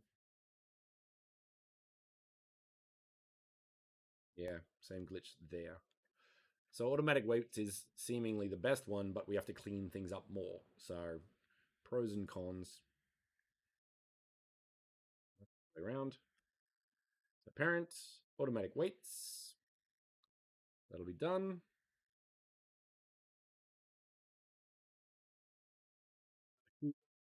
Not really. Okay, so we'll just leave that. So, one very important thing when doing weight painting is to select the armature, which is the rig, first, and then shift-click the body.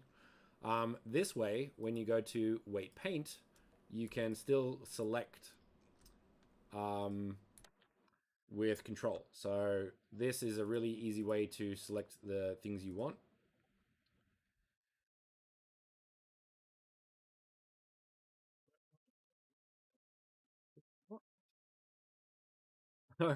Yeah. And as you can see, there's some fuzziness on some of this. Yeah, no, it's a very, very specific thing for a lot of weird things in Blender's weight painting tools. So I click on that bone and and that could be because it was flipped actually. So yeah, let's do a quick test on something. Kind of interested about that.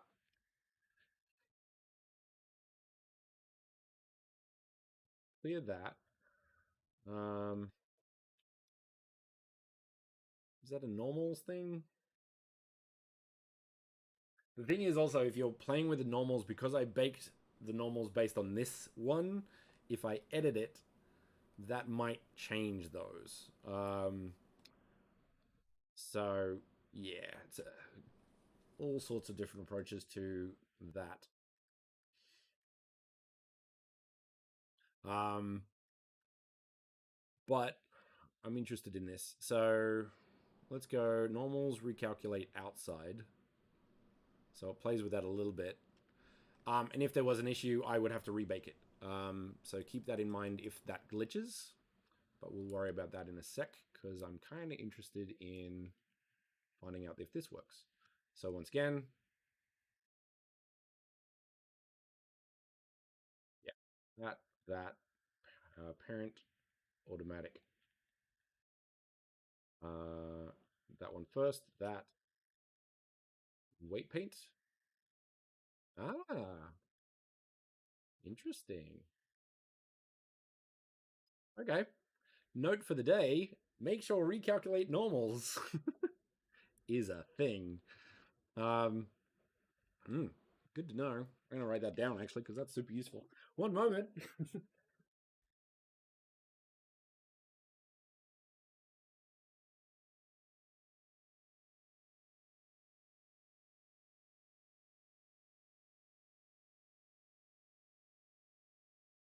All right.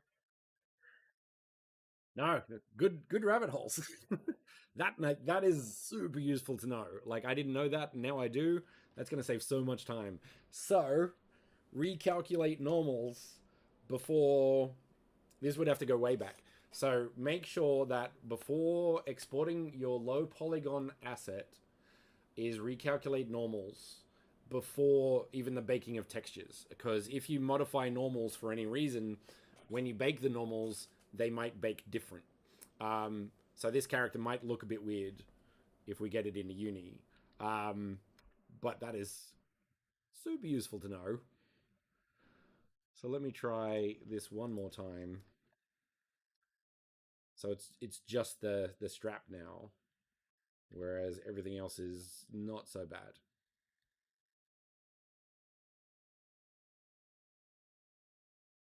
That's fine. So let's do a quick example because we're getting online. I could keep going if you guys want me to keep going. We could definitely do it. Um, so what are we doing? What am I doing? So yeah, select the rig. Shift select the avatar. Right mouse. Oh no, and then go to weight paint. And then if you hold control, you can very easily select any assets. I do not know why that is moving with that bone though.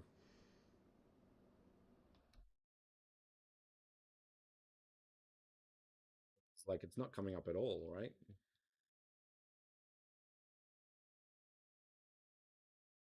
It's no sense. Now one thing I do giddy giggity, is select the rig, go to pose mode, rig, just the rig, go to pose mode, select all of them, and press I, location, rotation, and scale. And then I will go to, say, frame 10 and start rotating some of these. I will hold down Control. That does work. What am I talking about?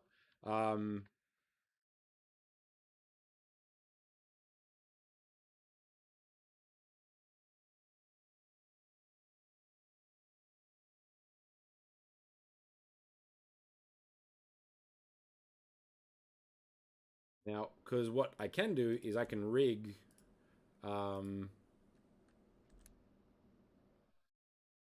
based on the animation. Didn't do a thing. Hang on. Always forget this. Okay. Hit record and then rotate.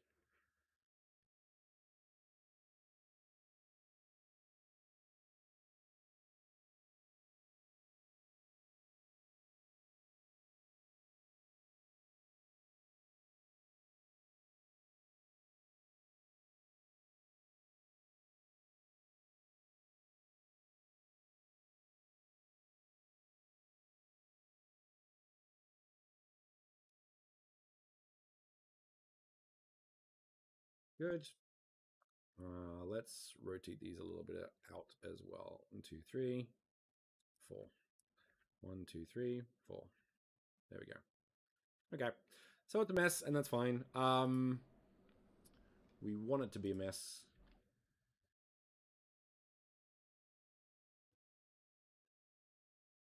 Okay. So, let's go to object. Cool. Go back to 1 or whatever it is. Avatar that. Weight paint. Move it up to 10. And do some cool stuff. So, now that we can click some of these. And once again, why? There we go.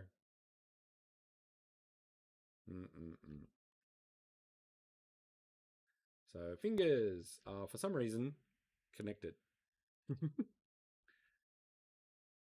So for that, we're going to go weight 0 and just draw that out.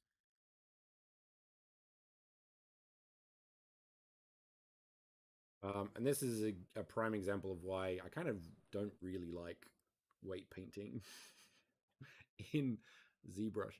So let's do this. I'm going to put this tool on and this tool on. Select all that and then go to, where is it? Here.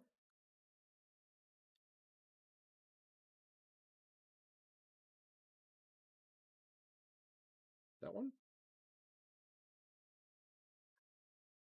Weight paint, where's that?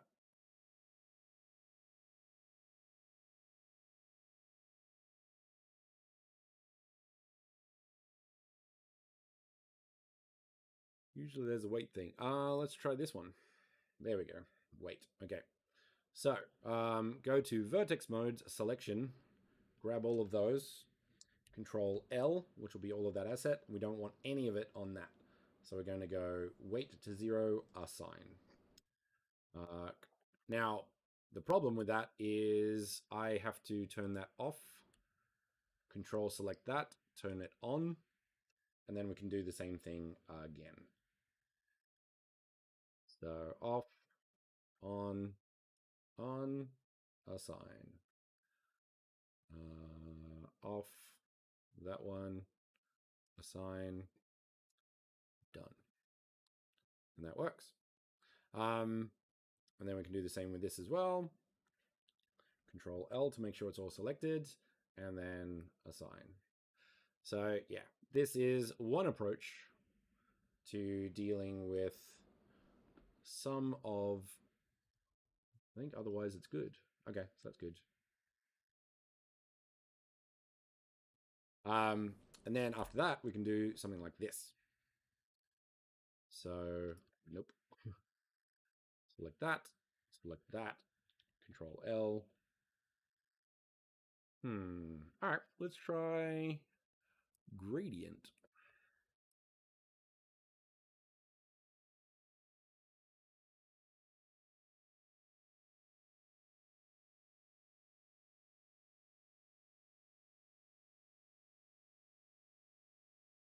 No.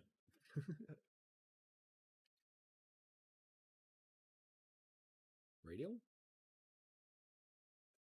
Nope. Nope. Okay. So we want it sort of to be, actually no, we want that to be secondary bone. So I could do that, but I'm going to do a secondary bone on those. That said, let's select this asset, Control L, because we want to clean this area up quite a bit. So I'm going to actually get rid of, and unfortunately X-ray doesn't work on this mode. So I might try something else actually. Control plus, excellent.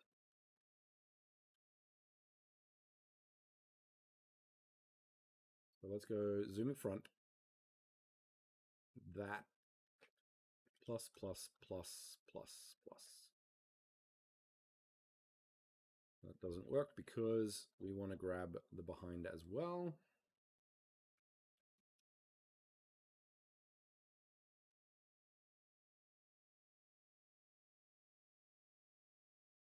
That sort of thing. The other approach is we actually grab all of this one, like the. Let's try something. Oh, it doesn't. You can't. Weight painting in Blender is a pain. It's one of the very few things it seems to do not very well at all. Everything else is amazing.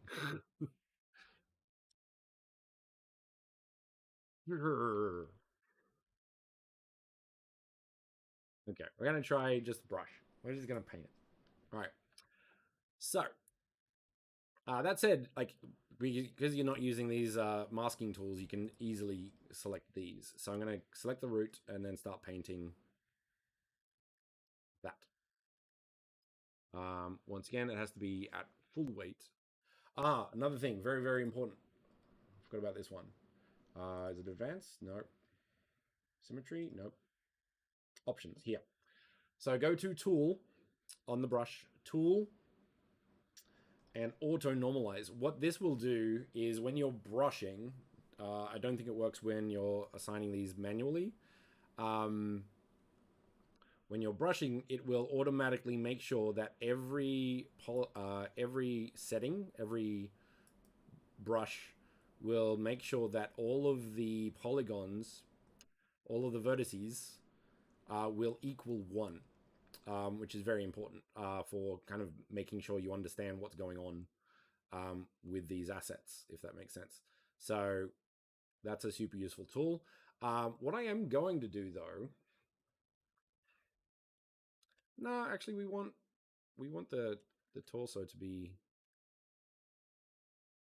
like we want the pants to be part of the pant. So let's reduce the radius. Yeah, that'll do. And keep brushing here. We'll clean that up a bit later.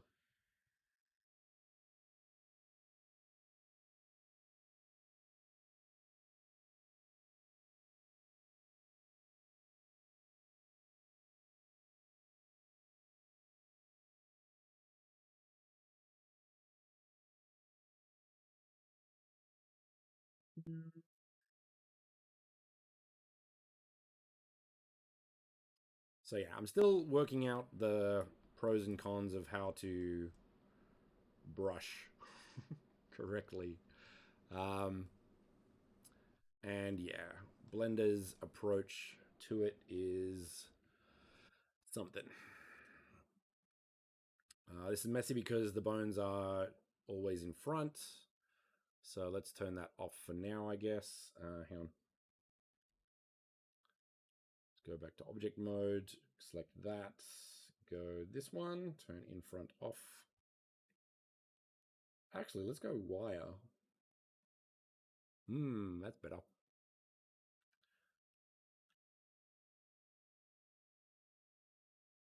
Then it goes solid.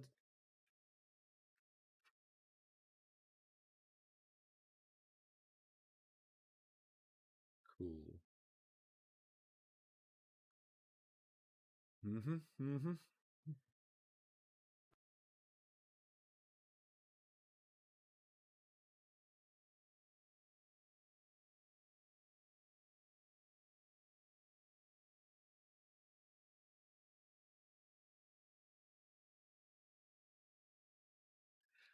And this is like, say for example, this is done much better in Mixamo. And one of the reasons you'll do this to start, because if you have a complicated character, yeah, weight painting is quite the pain. If you have done it in Mixamo, most of this is already done, and you're just modifying a little bit. So that's kind of the reasoning behind half of the processes that we've been looking at here. Mixamo and Accurig will save a lot of time for a lot of these things that we've been having issues with, and the only reason we're having issues with it is because, yeah, painting in Blender, I have found, is not as fun as one would hope.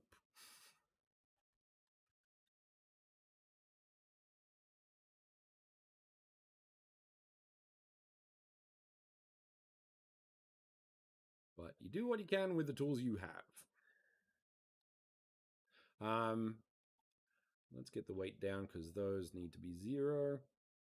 And notice how like they're just getting rid of it all on this bone, but if I click on this bone, it's still the right amount.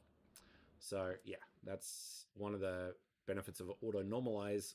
So make sure you use that because it's super useful. Oops. Now you can adjust your weight, you can adjust your strength as needed. So if I went to sort of, I think 0.2 is good. You can sort of soften this so it looks good. And then you can do that down here as well, so it's a bit softer. So there's that. Another thing you can use, a super useful tool, is blur, which is this one, and that will sort of blur everything to work kind of neatly. So once you've sort of got your base bones organized, you can sort of clean things up really well with the blur tool. As you can see, it sort of works really well with that. So yeah, sort of cleans things up pretty well. So blur is a super useful tool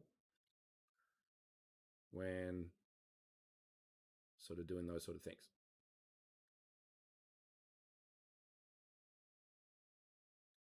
Even if it's just sort of to get things where you want it, so you can jump back into sort of the harder mode. Because like with blur, you don't have to worry about like things getting moved to extreme positions. So yeah, it's a much cleaner way to do certain parts of it, or parts of the process. And then when you get to that point, you can sort of do that up the top to clean that up as well. So yeah, some things pretty good.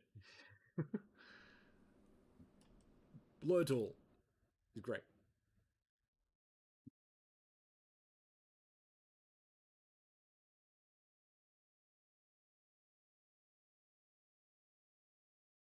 But as noted, what I will probably do most of the time, um, so there's a gap, so that's the edge. So basically, I will need to go back to brush.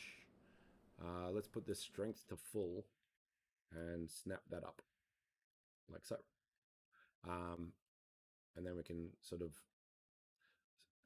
turn the strength of blur down, say 0.2, that back up again, blur on that, and then I'll do it less. So yeah, some elements are good, some elements not so good.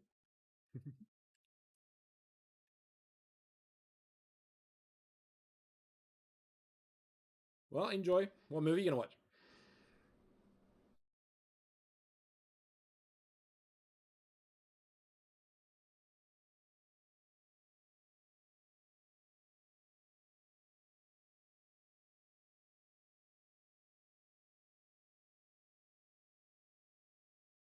No worries, always happy to help. Ask questions wherever you can, and I will help as I can.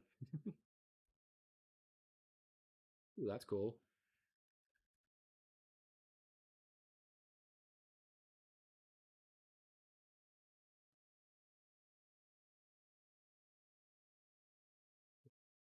Um, so yeah. Now to save time, what I'm going to do actually um, is okay. You can use this as well.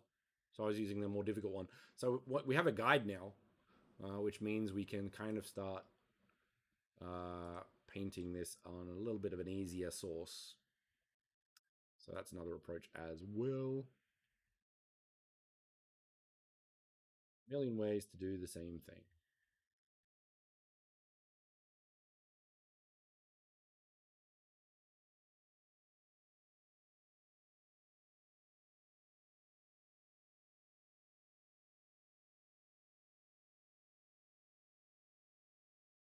A bit better, for example. So yeah, lots of ways to skin a rig.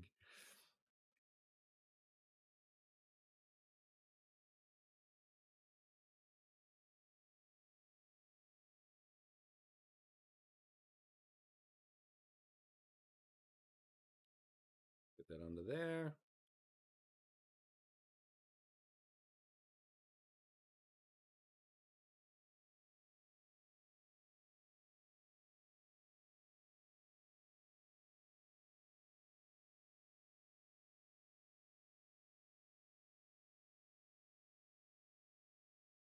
Let's get the blur up again.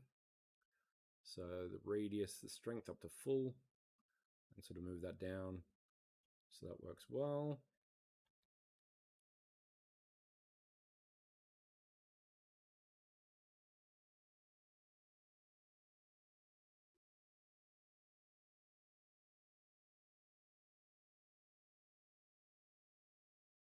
So yeah, it's definitely possible to weight paint, but it's more frustrating than it needs to be. So what I'm going to do is drop all of this on unparent this, get rid of this rig, and we're going to use Mixamo. So we'll cover all three methods in this one thing, and hopefully this won't take too long. So, mixamo.com.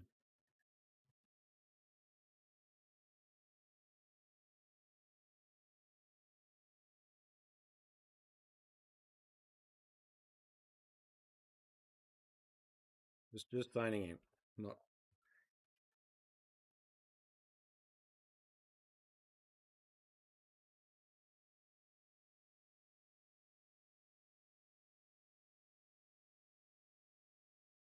The thing is also Mixamo is a website. So there's that. So for that, we need to download a character. No, we don't. We need to upload a character. Let's do this version.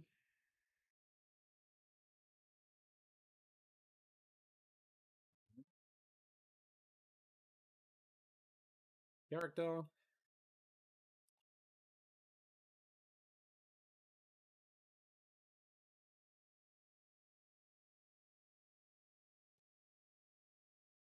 Now this process is basically the same as Accurig. So I'm just going to zip through this pretty quickly, actually.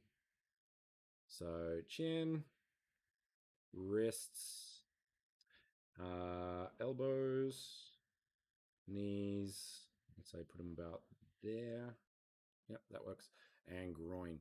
Now notice how there's no shoulders, there's no ankles, there's no toes, and there's no fingers, except for just telling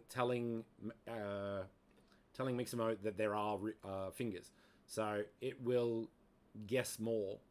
So that's why I actually prefer Accurig.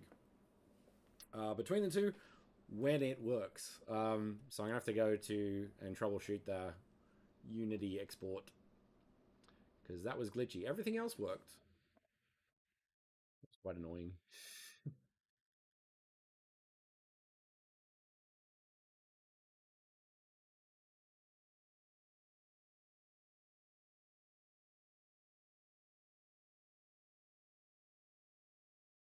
Character already rigged, so that's great. Always put the capoeira test on. Excellent.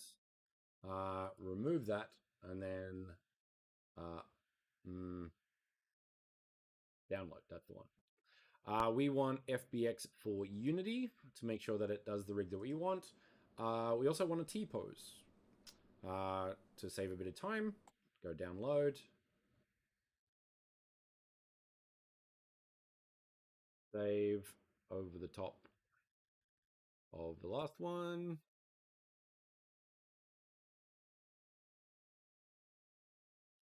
And then we can go here. So file, import, FBX, TechMan rigged, and that's smaller. So it'll be interesting to see when the Unity one works. So Mixamo does a smaller rig. In file size anyway. Not much, but there we go. So what I'd like to do is add a couple of bones to our rig because I want spring bones on these things. So I want this to be a child of the thigh, and this one is a child. So I'm going to duplicate that one. And then I'm going to right mouse click and then go parent clear, I think, and clear parent. Just want to check something though.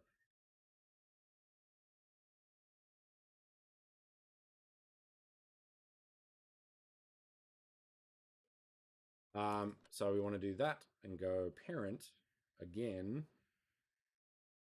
This has to be in pose mode. Yeah, there we go.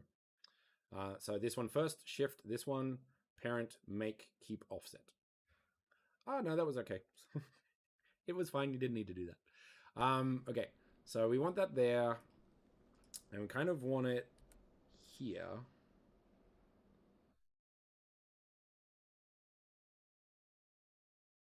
That's basically it. So I'm going to name this one. So go to bone, Mixamo left belt.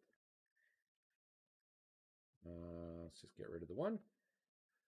And I'm hoping, nope. Okay, let's call strap.l. Yeah. Now it has an L. We can usually symmetrize, which does it great. Note that will be parented to the same bone. So we actually just want to parent it to this one instead. That'll be good.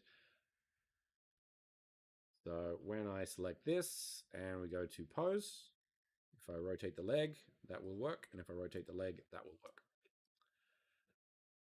Now, so we have our rig, which is rigged correctly because we used Mixamo. Accurig would probably do the same thing without the problem. Once again, select the rig, select the asset, go to weight paint, And then we want to grab all of this asset.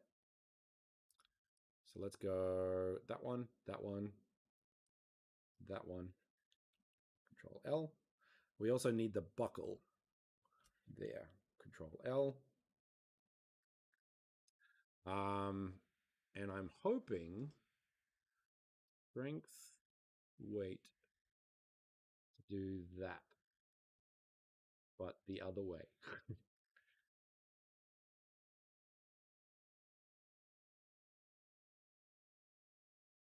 What you want to do, you can also tweak that. I actually kind of want that maybe. Ah, radial just goes on the other side. Okay. Yeah, that's what we want.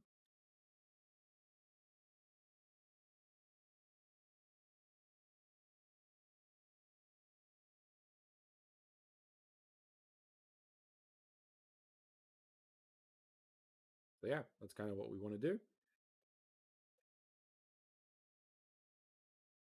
Let's go on the other side.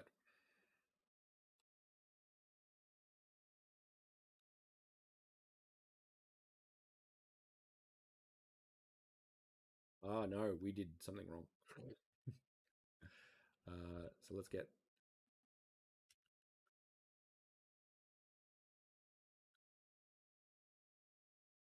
that one. Cool.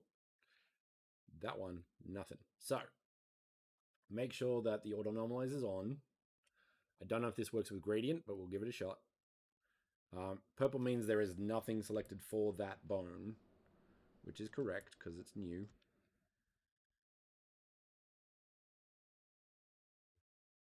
Let's try this again. So, gradient.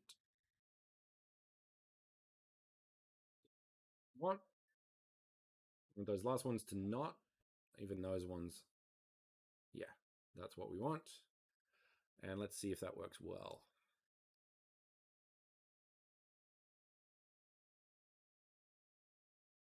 Using pose mode and then rotate. That's exactly what we want. Excellent. So let's do that once again. Not edit, thank you.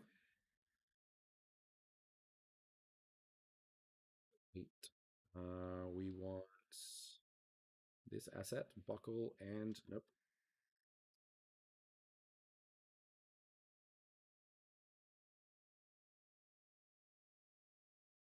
Oh, done.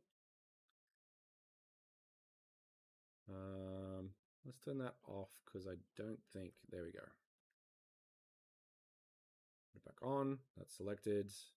Gradient, thank you very much. And up we go. Cool. Alrighty, so we have that. So we have our rig done in Mixamo. It could be done in Accurig. I'm going to send a politely worded letter to Accurig and make sure they fix their Unity export. And also you could do it manually in Blender. So lots of ways to rig your character. Once rigged, we can export it to, let's do TechMan rigged again, because we don't need that anymore. Actually, no, let's call this TechMan final, because that would be the approach. Done. And just as an example, I'm going to load up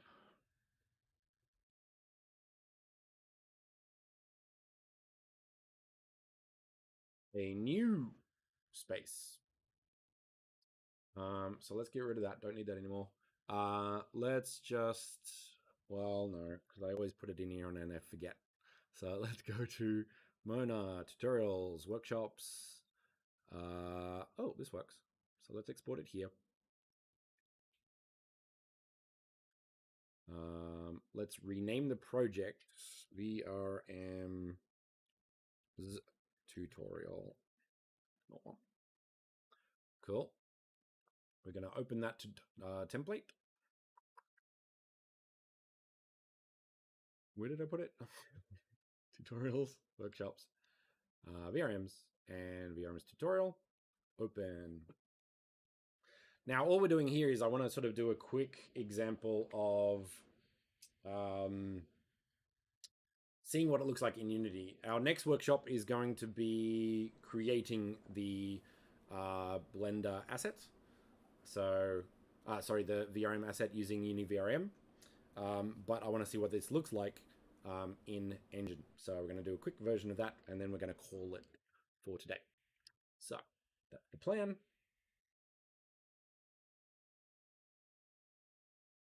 Now, because this is a VRM, we don't actually have to use the Mona template. But I'm gonna.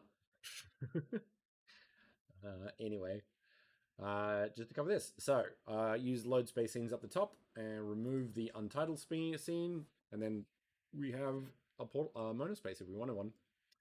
So, let's get some assets in here. So I'm going to add a new folder, and I'm going to call this VRMs.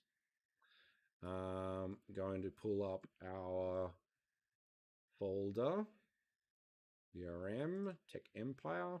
We needed Tech Man Final. So he was in there. We needed our textures, which are these 4, 6 here. Do that. Okay. Close that down.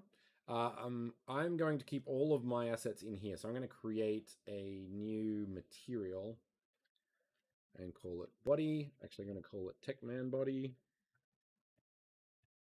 And we're going to put these in here, body. Nope, that's actually incorrect. We need torso. And I'm just going to duplicate that and call it legs. So let's start with the legs. So legs, albedo, legs, metallic, legs, normal, and make sure to fix the normal there. Same with the torso. Torso and normal, fix now. We have our thing. We also have our 2 materials, so I'm actually going to drag them in here. Legs and torso, apply, and then we should, and you can see it down here even, have our asset. So we can put that there. F. Cool.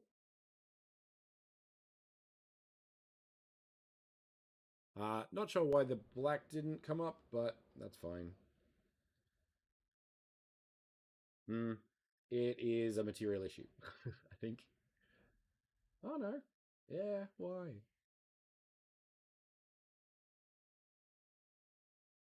I think this has the wrong material. It has this one on there as well, so that's that why.